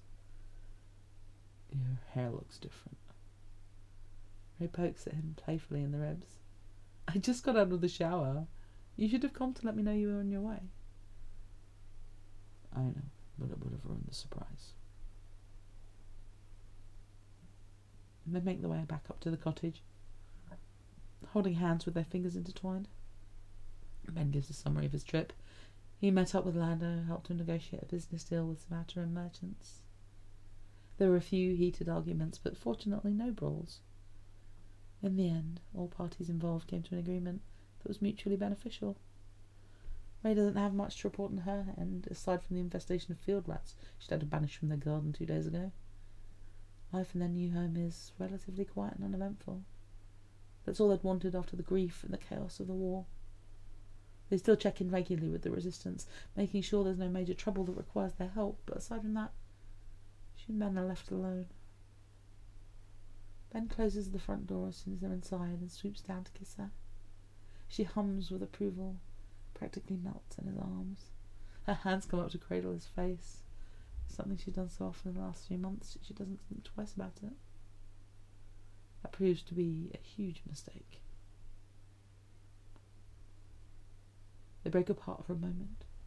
Words touching in the morning light filters through the window behind them. His eyes shift from her face to her left hand, eyebrows arching in curiosity at what he finds there. "What's this?" He takes her hand in his, gently rotating it to look at the red mark that circles her wrist. Damn it. Ray chews at her lower lip, cursing herself for being so careless. But then, how was she to know he'd show up a full day early?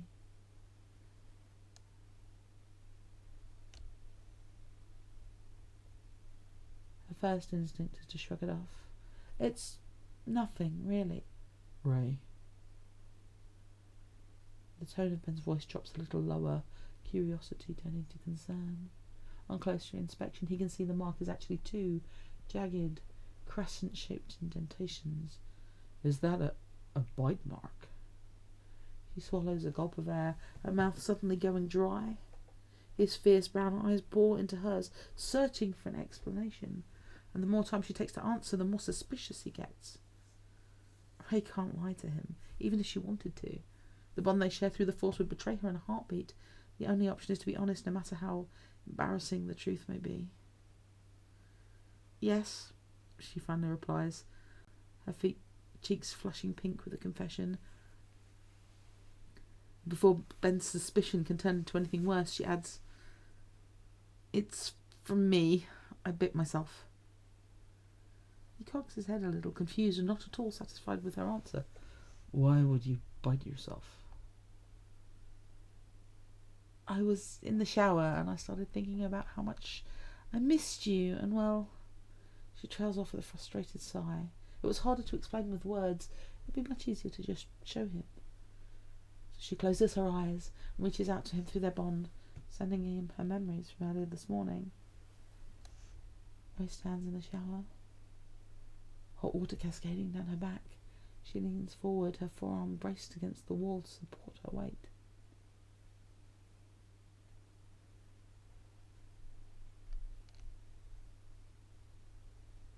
Her free hand is between her thighs, fingers gliding back and forth in deliciously slow rhythm. Her breath comes in shallow gasps, swirling the steamy air around her. She imagines Ben is holding her from behind, imagines his fingers slipping inside her as he whispers filthy things in her ear. Her mouth drops open with a moan, eyelids fluttering. It's as if she surrenders to her fantasy.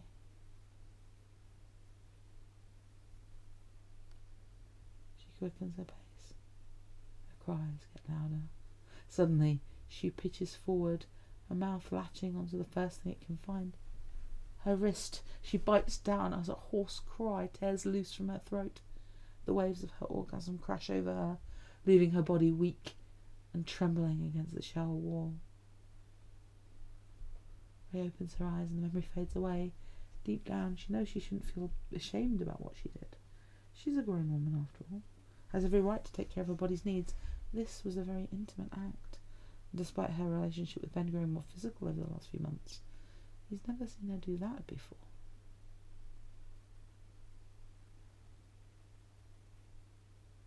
Ben gazes down at her, eyes wide in disbelief. The tips of his ears turn red. His mouth gapes open a little, but no words come out.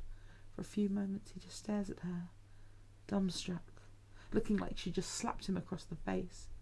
Then something twitches under his eyes, and he flashes her a grin.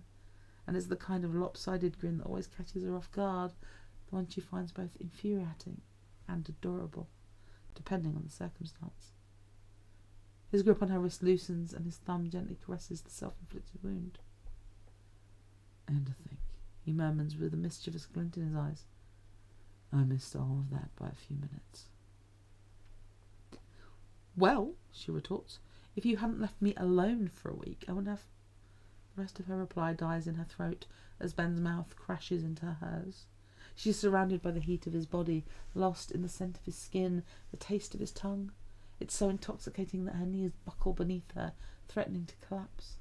Ray wraps her arms around his neck, clinging to him desperately and deepening the kiss. She remembers how hard it was to sleep with that strong arms around her. But now he's back. Now she has him all to herself again. He lifts her off the floor, hoisting her up like she weighs nothing. Her legs wrap around his waist without hesitation. Stars, how she missed this. The heat, the friction, the way the Force seems to pulse in the air around them when they're together. "I'm never leaving you alone again," he promises, hands cupping her ass as he carries her toward the bedroom. The next few minutes are a blur of heated kisses, panting breaths and fumbling hands. Clothes are hastily removed, and discarded to the bedroom floor. Soon Ray is lying naked on the bed with Ben's large frame looming over her, her hands gripping his knees. He gently spreads her legs apart, exposing her entrance that's already wet and waiting for him. He leans down to press kisses on the inside of her thigh. Her body trembles with anticipation.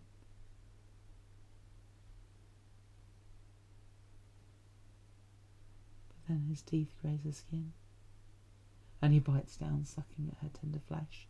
She lets out a gasp, revelling in this new combination of pleasure and pain. Another mark to add to my collection, she muses with dark satisfaction that surprises her. Of course Ben hears her thoughts. She's so keyed up with lust that her mind is wide open.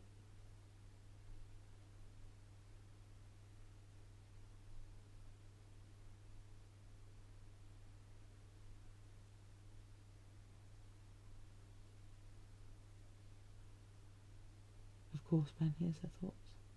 She's so keyed up with lust that her mind is wide open as her legs.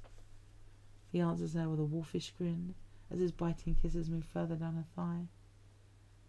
Show me, he growls against her skin. Show me what you did to yourself earlier, when you were thinking of me. The words are both a plea and a command.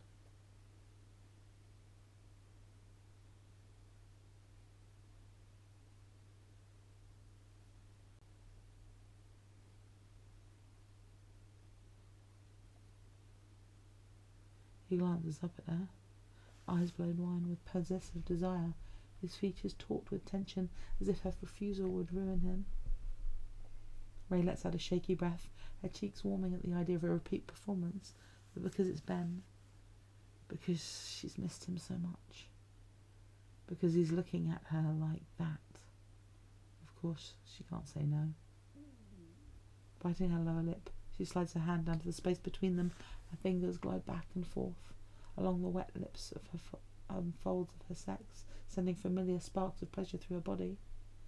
Then she dips one finger inside, pushing it as deep as she can, and then drawing it out again. Her breath hitches as she continues at a steady pace, slow, stroking the fire that's burning inside her.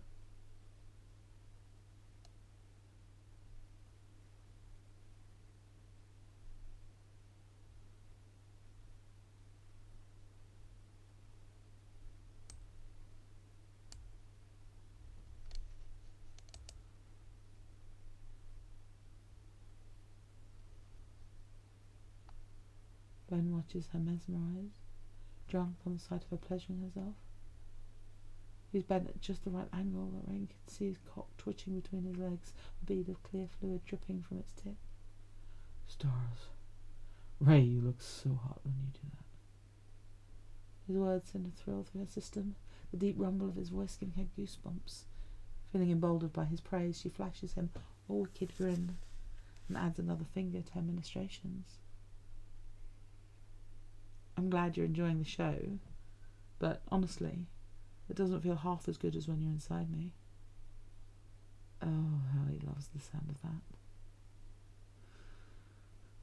His eyes darken to nearly black as he surges forward with a hungry snarl.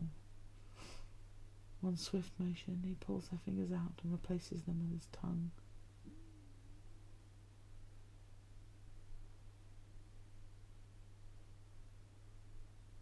He lets out a startled cry as his mouth seals over her cunt, shamelessly lapping her up like a man dying of thirst.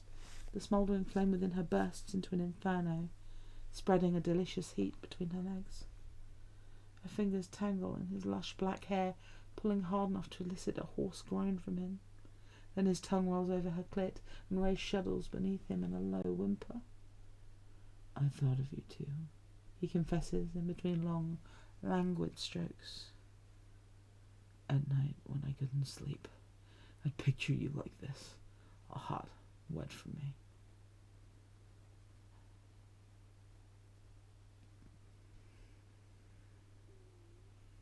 Ben, she gasps helplessly, her thighs twitching either side of his head.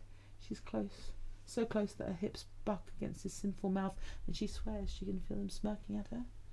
He presses harder, faster, building her up until she can't take any more. Ray's back arches as her orgasm toils through her. Stars explode behind her eyelids, and her mouth drops open with a strangled cry. Every muscle in her core tenses for a few glorious seconds.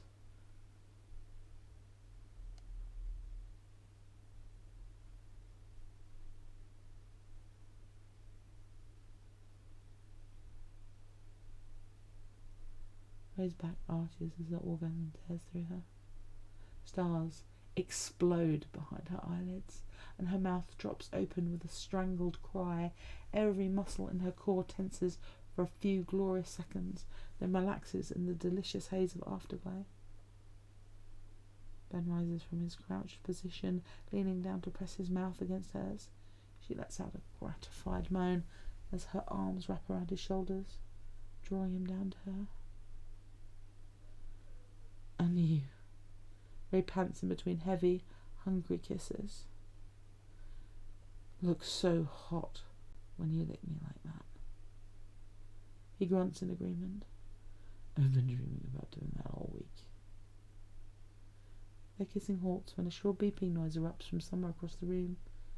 It's Ray's comlink, which sits on the dresser next to her sabre. Her eyes dart nervously to the dresser, then back to Ben.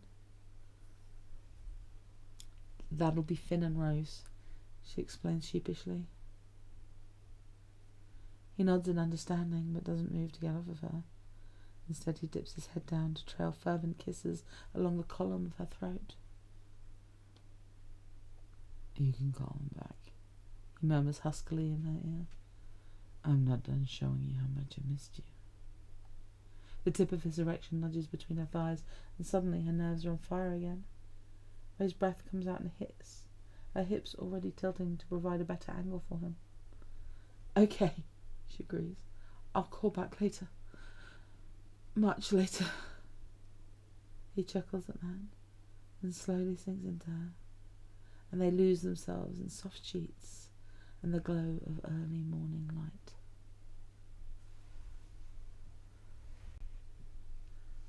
My browser crashed like 4 times during that read, and I was trying not to lose the flow, so I apologise for that. That's incredibly hot. It's just, the whole story is just really fucking sexy. But yeah, my browser crashed, so I'm just gonna restart my browser. just give me a sec. I think I might have too many tabs open.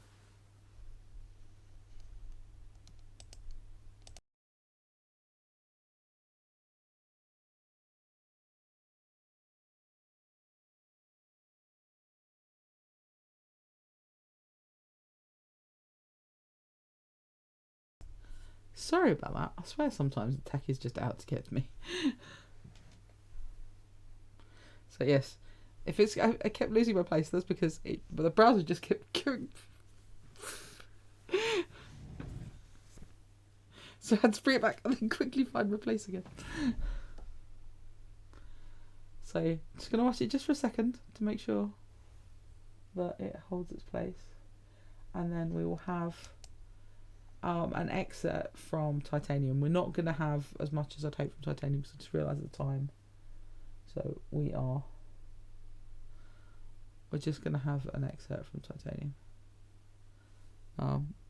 So thank you very much for letting me read that Ship Stars. It is genuinely very, very, very hot. I apologise for not doing quite the justice I would hope to do it.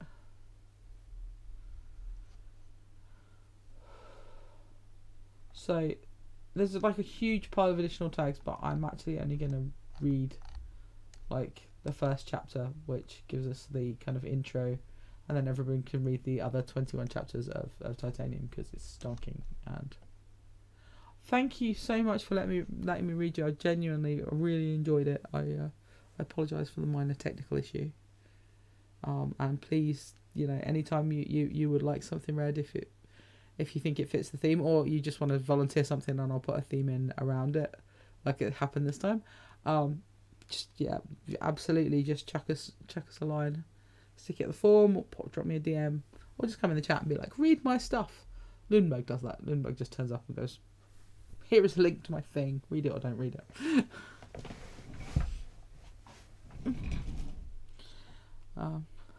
Brilliant. Thank you.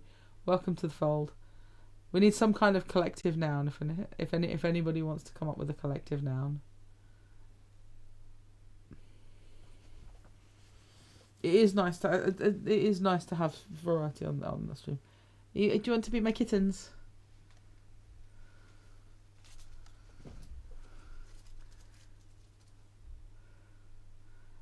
Okay, everybody's kittens. My darling kittens.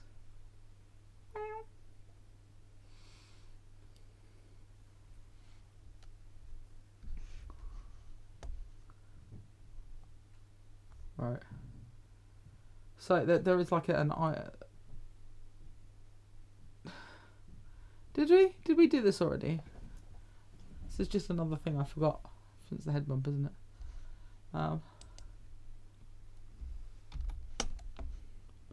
Don't drop.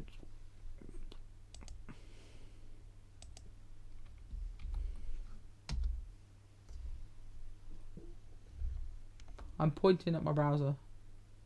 I've gone blurry. It might be because of the light coming off, bouncing off my glasses. If I do that, then you're blurry too.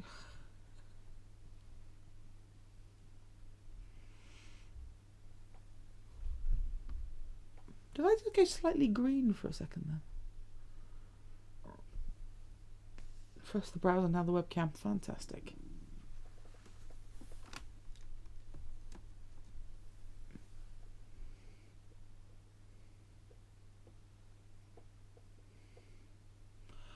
The little picturey bit that I have of me seems to be okay, but I try not to look at that.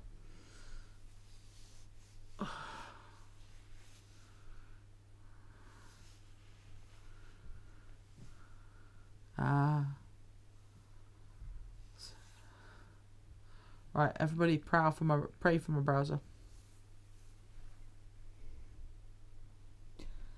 So, we're not going to go into all of these in chapter 1, but I'm going to go through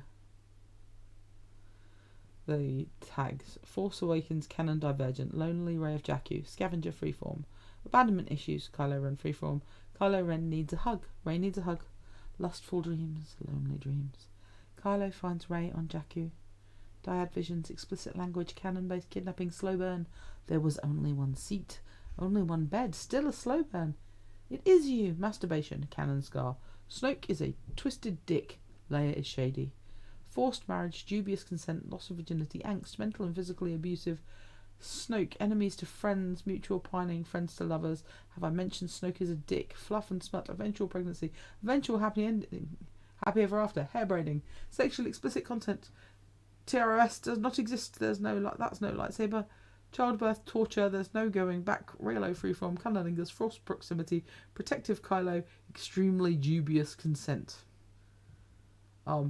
Most of that stuff is considerably later in the story than we are reading, but just, a heads up if you're going to go to the story after I have read chapter 1, and I do recommend it.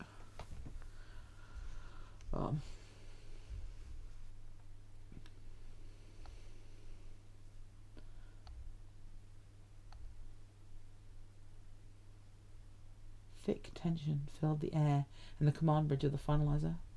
General Hux slowly paced around the room, looking down the bridge of his nose at each person manning their station. A cold shift was in the air as someone else entered the room.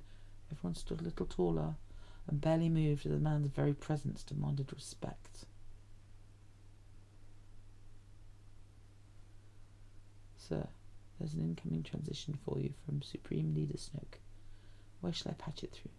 Lieutenant Matako cautiously asked the large figure dressed all in black. Patch it through to meeting room 12-8. The filtered voice filled the primarily quiet room. The cloaked figure brusquely walked out of the command bridge to the nearby meeting room. The lieutenant took a deep breath and slowly let it out. Upon entering Room 1218. The man stood perfectly still, hands clenched at his sides, mask looking up, waiting for the transmission. Kylo Ren, we have a new lead that can bring us to Skywalker. A large, scarred and broken face appeared in front of Kylo. I want you and your best squadron to retrieve it. I will do as you ask, Supreme Leader. Where is it located? On the desert planet Jakku. Snoke's twisted face gave a half smile. How do we know it's on a junkyard planet? Our intel has reported that Lord Santeca resides there. A perfect hiding place, wouldn't you agree? Yes, Supreme Leader. I will retrieve our troops at once. Very good, my young apprentice. The slightly grainy image of Snoke faded away. Kylo made his way back to the bridge. Captain Peavy, take the finalizer to Jakku. General Hux, I have orders from Supreme Leader Snoke. Have Phasma assemble her best units and prepare them for a possible ground assault. For the Supreme Leader, I shall have Phasma assemble them immediately. General Hux responded as Captain Peavy gave the order for new coordinates. Kylo watched the distant stars transform into streaks of lights as the ship went into hyperdrive. Should this lead pan out, he is one step closer to snuffing out the light and exacting his revenge. And perhaps his training will finally be complete.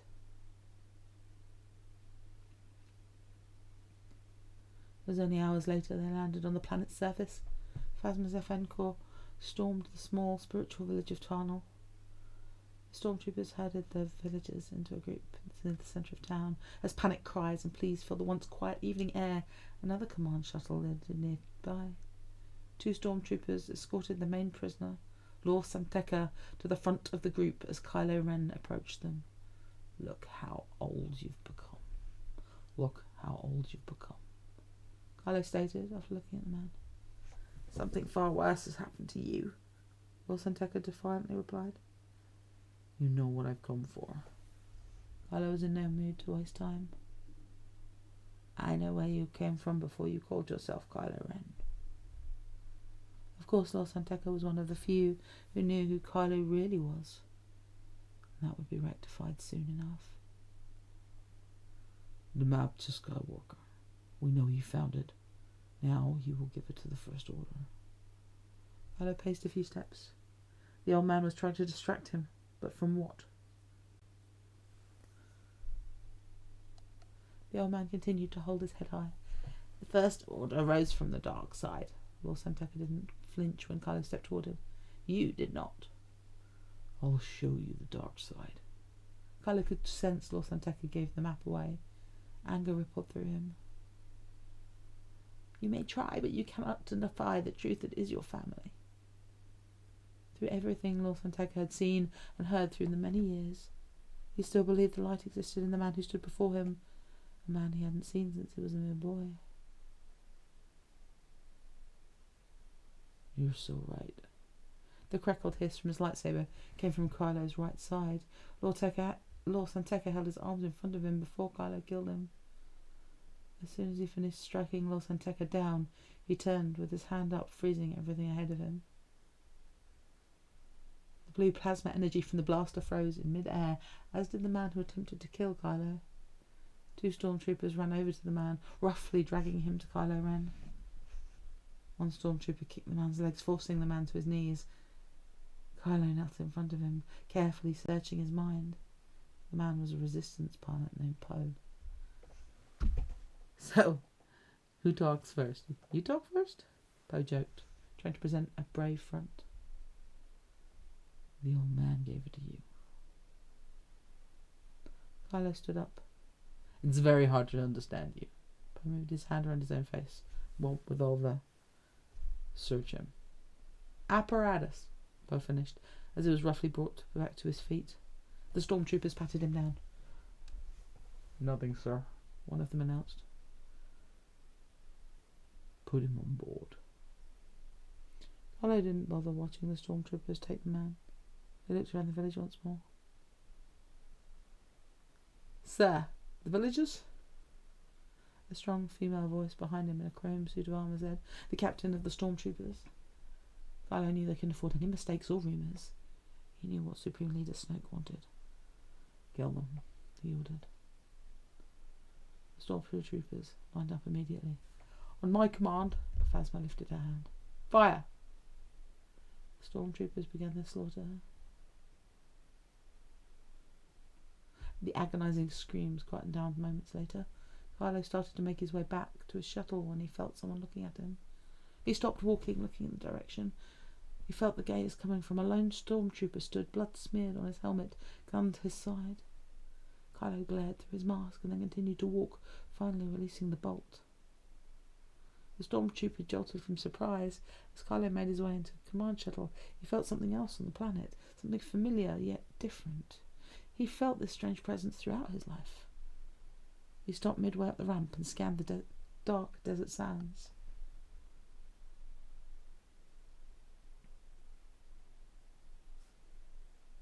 "Sir, is there anything else you need to be done?" A nearby stormtrooper asked. Kylo turned back and continued his way up the ramp. "Stay right there, I'll be back," a deep voice called out. "Where are you?" "I'll come back for you, sweetheart, I promise," he responded. Several hours later, the blistering sun had only just begun rising over the sands of Jakku. Red already began perspiring as she woke. Every night she fell asleep to the sound and image of an ocean, and wakes to the sound of a voice belonging to someone she's never met. She's seen the man in her dreams, or she thinks she's seen him. She'd seen him grow older for the first time. She dreamt of him. For a time the dreams felt real, then he disappeared, and she only dreamt of old dreams, of his empty promise, until recently. New dreams of a man talking to her, a man she couldn't see. In the other vision, where she could see him with their bodies entwined, he would whisper in her ear as he would make love to her. The whisper was the same voice she'd just heard in her dream, a voice that was similar to one she used to dream, but deeper. Sadder, she could also never remember what he looked like when she woke up, just what she felt and heard. She sat up and rubbed the sleep out of her eyes, ran her fingers through her hair before tying them into 3 separate buns, and placed a thin cowl over her hair and ears. She exited a hammock and walked over to a small medkit. After opening it, she looked into the dwindled medical supplies with a frown. She would have to scavenge extra today. She was nearly out of toothpaste and back cream. She squeezed a small amount of toothpaste on her finger and rubbed her teeth and the roof of her mouth as best she could, while grabbing her staff and canteen. When she stepped out of her AT-AT, she spat the paste out of her mouth into the sand and kicked some sand over the spit. Opening the canteen, she walked over to the small water harvester, drained the small amount of moisture collected into her canteen. Another expense to add to my ever-growing list of supplies. I'll have to purchase water from the outpost. She sighed, looking over the sand. Something woke her in the night, a feeling she couldn't explain or shake, as if people were dying, begging for help. She was used to nightmares, but this was different. Her growling stomach didn't let her think too much about it. She placed her staff on the side of her speeder, climbed on and drove toward one of the nearby Star Destroyers. Then she proceeded to do what she always did. Scavenge for a living. Not really a living, just survival. Ray wouldn't know what it was like to feel alive. Her mere existence was to scavenge as many decent parts as she could find, clean them, turn them in for portions or other supplies, go back home before sundown, eat, try to sleep. Sleep was never easy for Ray.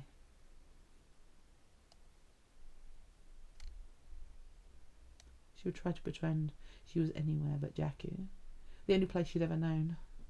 Images would flood her mind at night, islands surrounded by vast bodies of water. Sometimes she'd be in a dark forest, or see a tree stump that held books made of paper. Occasionally, when she was younger, she would see the boy in the distance. As she grew up, they talked in her dreams.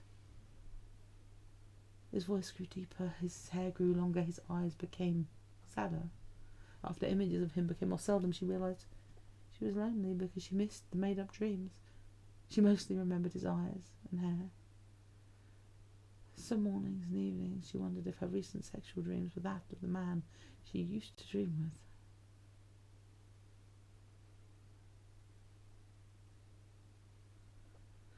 sound of the ocean waves hitting the island is usually what coaxed her to fall into a light slumber. She had to keep her defences up, protect herself from any intruders. Jakku was an unforgiving planet, and by some miracle, she had survived all of these years on her own. Though she never really admitted it out loud or really to herself, she hated her existence here. Convinced her family, who left her as a child, one day come back from her, is what drove her to work for portions. The precious portions that fed her were starting to get smaller. There weren't many women around Nima Outpost that were her age. Most were sold off to pleasure districts. The prettier women were bought by the First Order. Ray bound her breasts as tight as she could to keep attention away from her, but it wasn't working as well as she used to. Some days she didn't know what she feared more.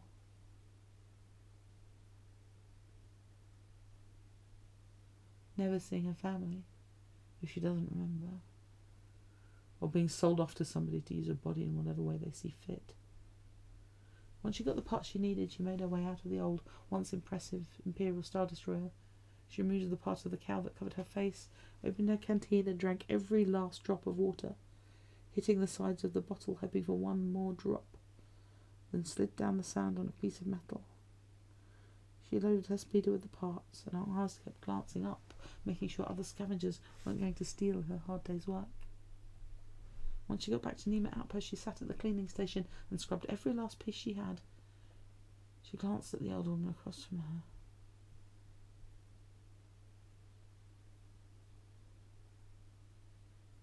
For a moment, Ray thought she didn't have to worry. If this old woman made it, then she could make it as well.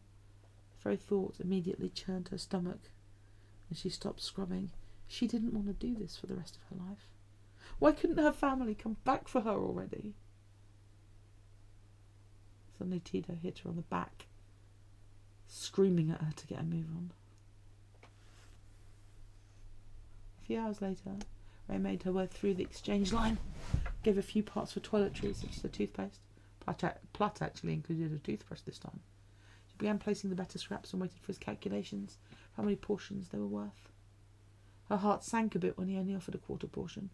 She took the portion packet and then walked away, dragging her bag. After eating her minuscule meal, she licked her plate clean. She was used to eating smaller portions, however they'd slowly been getting smaller and smaller.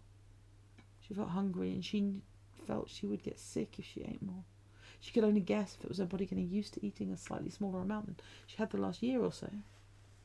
Suddenly she heard a droid's panicked beeps nearby. She grabbed her staff and ran towards the alarmed sounds. Over the dune she saw a BB-8 unit trapped in a net, Tito trying to wrangle it. Talama Pakal! She pulled the knife out when Tito began threatening her.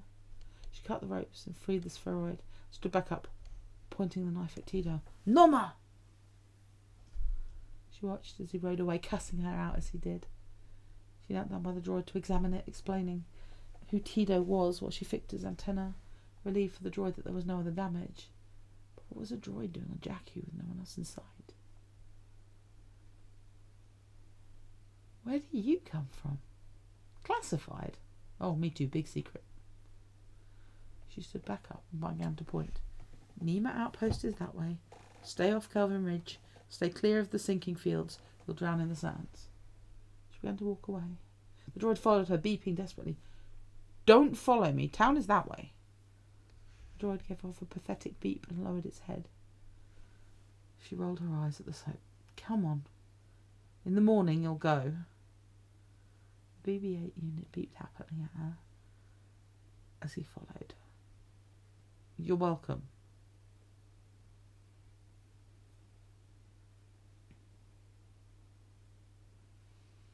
The finalizer was in a state of disarray. Soldiers running to man their stations, a team readying the turbo lasers. A stormtrooper helped the resistance pilot escape shortly after Kylo had forced his way into his mind to retrieve the map. Hux originally sent transmissions down to the outpost on Jakku to keep an eye out for the BB-8 unit. But now the pilot was trying to get back out. He feels he should have sent squadrons after the droid.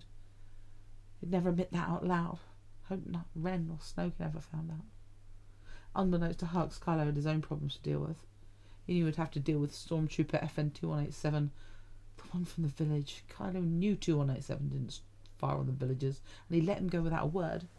Something unsettled him about the escaped prisoner. Deep down, he knew the stormtrooper had just committed treason. This an act he could not have been able to perform had Kylo punished him for disobeying Phasma, or if he'd turned 2187 in for failing to comply. Right outside the finalizer, Poe lined up the TIE fighters to a set of guns straight ahead.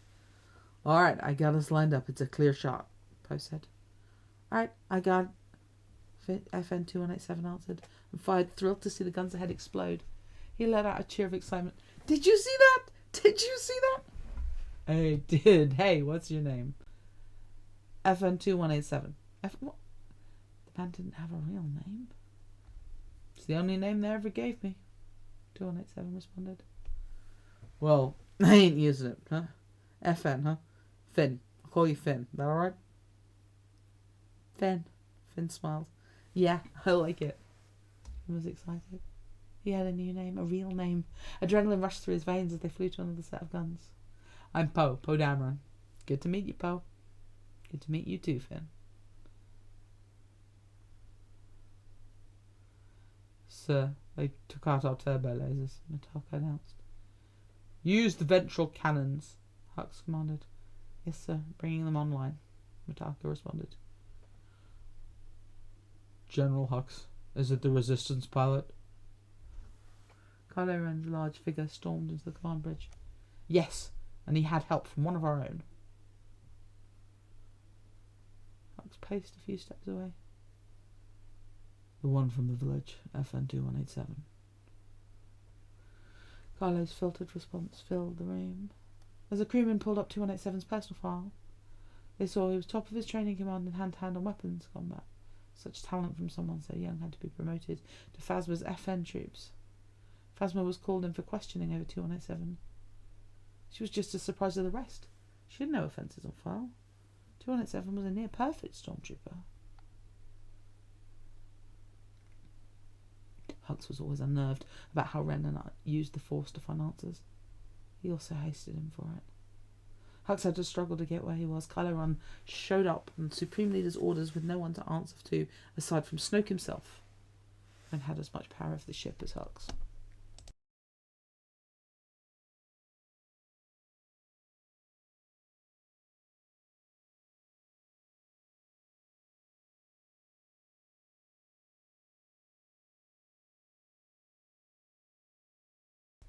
Apologies.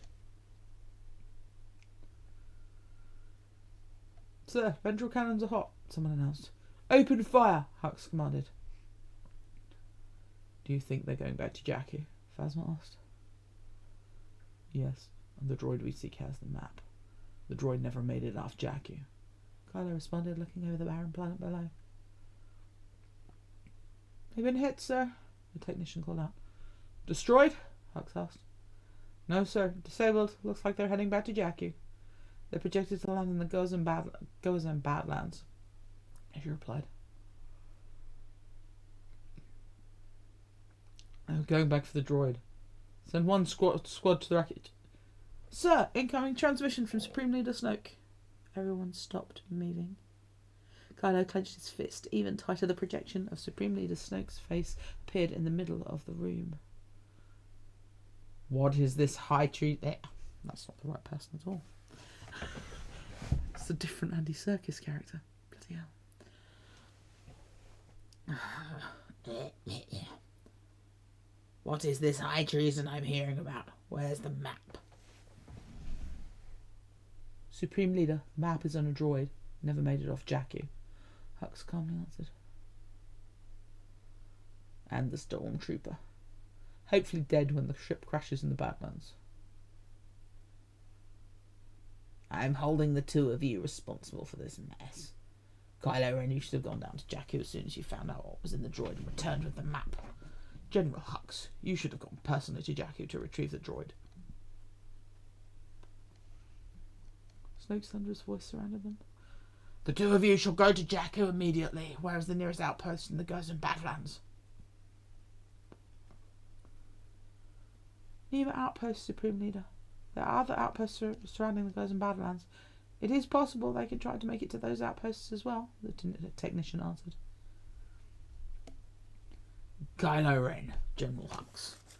You are to prepare to go to the outpost on Jakku and retrieve the map at any cost.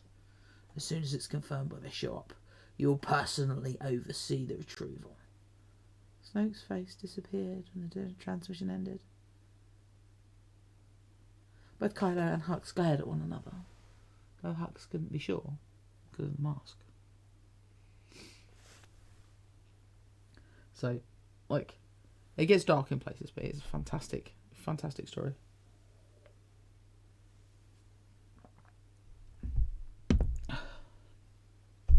So, treat yourself to 21 more chapters of fabulousness.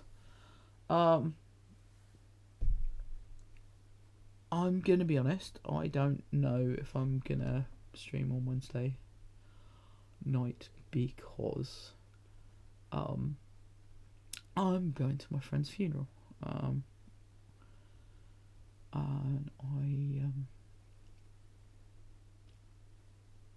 not 100% certain I'm going to be up to. Yeah, I'm gonna have to miss that.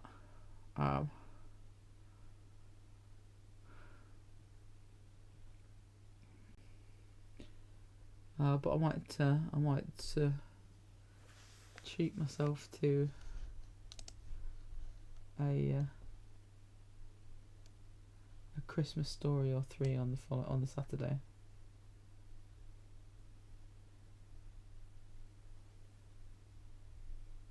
Maybe.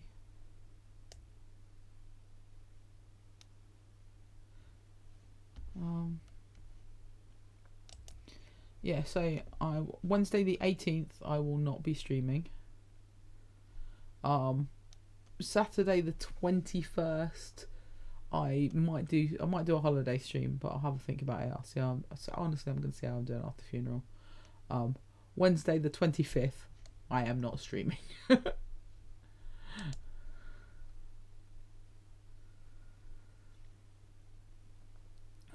So yeah, I will not be streaming on the 18th. I will have a look at whether or not I can stream on the 21st, and I will definitely not be streaming on the 25th.